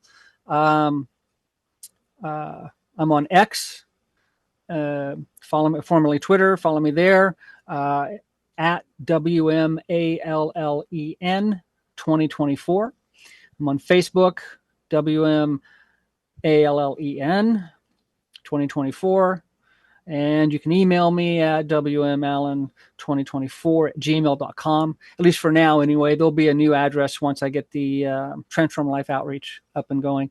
What else? Don't forget, at the top of my X feed and my Facebook feed, there is that video of my pastor. It's just a short video telling my story at the end of that sermon he preached on repentance. That was May 19th of just last year of 2024. And you can you can watch that and listen to that and the story behind it now, and hopefully it'll mean even more. It's already emotional enough as it is, but yeah, watch that. What else? Where else, John? You were on Eric's show. You had with him. Yeah. Oh yeah. There's another website. It's listed on my social media. It's not man enough to be a woman.com.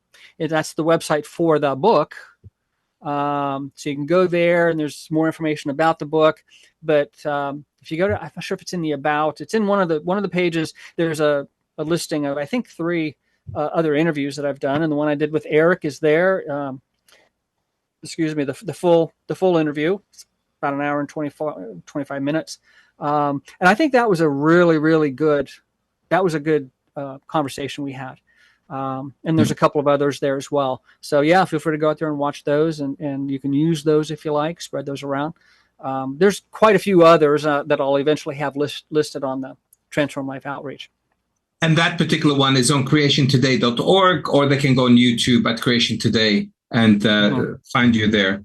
And there was a story behind Not Man Enough to Be a Woman, of course, the reason why you named it that way. I don't think you shared that with us. Did you? Okay. The title, yeah. Did you share it? Yeah, that's that night that I went home, or that night I was home for a week, but it was the very last night, and we hadn't talked about this, and my parents had the heads up. I had already sent them some information, and it was the last night there. I was flying home to Seattle the next day, and I said, are we going to talk about this? And then I saw my dad, and his head went down. He leaned forward, turned the TV off. And this is back before we had remote controls and things. And I just kind of saw the life go out of him. I think he wanted to enjoy that week that we had together, because I think he knew it was going to be the last normal week together. So we started talking about it, and he first started to ask some genuinely sincere questions, and I tried to answer those. And but it got very frustrating for him, and he started getting very angry, and started saying some things. He at one point he went off on a diatribe about his sisters. He had one brother and 6 sisters, and he was always very fond of his sisters. And he told me how loving they are, and the accomplishments that they've had, and the families they've raised, how nurturing they are, and all the stuff that women have to put up with, and tolerate, and all of which was true. And he was working himself up into a lather, and I just knew it was coming. And he just eventually, gritting his teeth, he says, "You're just not man enough to be a woman." And at the time, I was kind of looking down, and I wasn't sure I heard what I just heard. That statement in and of itself is kind of a nonsensical statement, but I understood what he was trying to say. And so when I was writing the book and I had to come up with a title, that popped into my head. So that's the title of the book, Not Man Enough to Be a Woman. It's a great title. It'll make you want to buy the book. So, I'm glad you called it that. And the subtitle there is important too. Transgender for 30 years, no lie lives forever. That's the third line. And that was taken from, I was just wrapping up the publishing of the book after my pastor had told the story, and I was already a member there. And it was in another sermon, and he kept using that over and over, no lie lives forever. And so I took that and put that in there as well. So, yeah.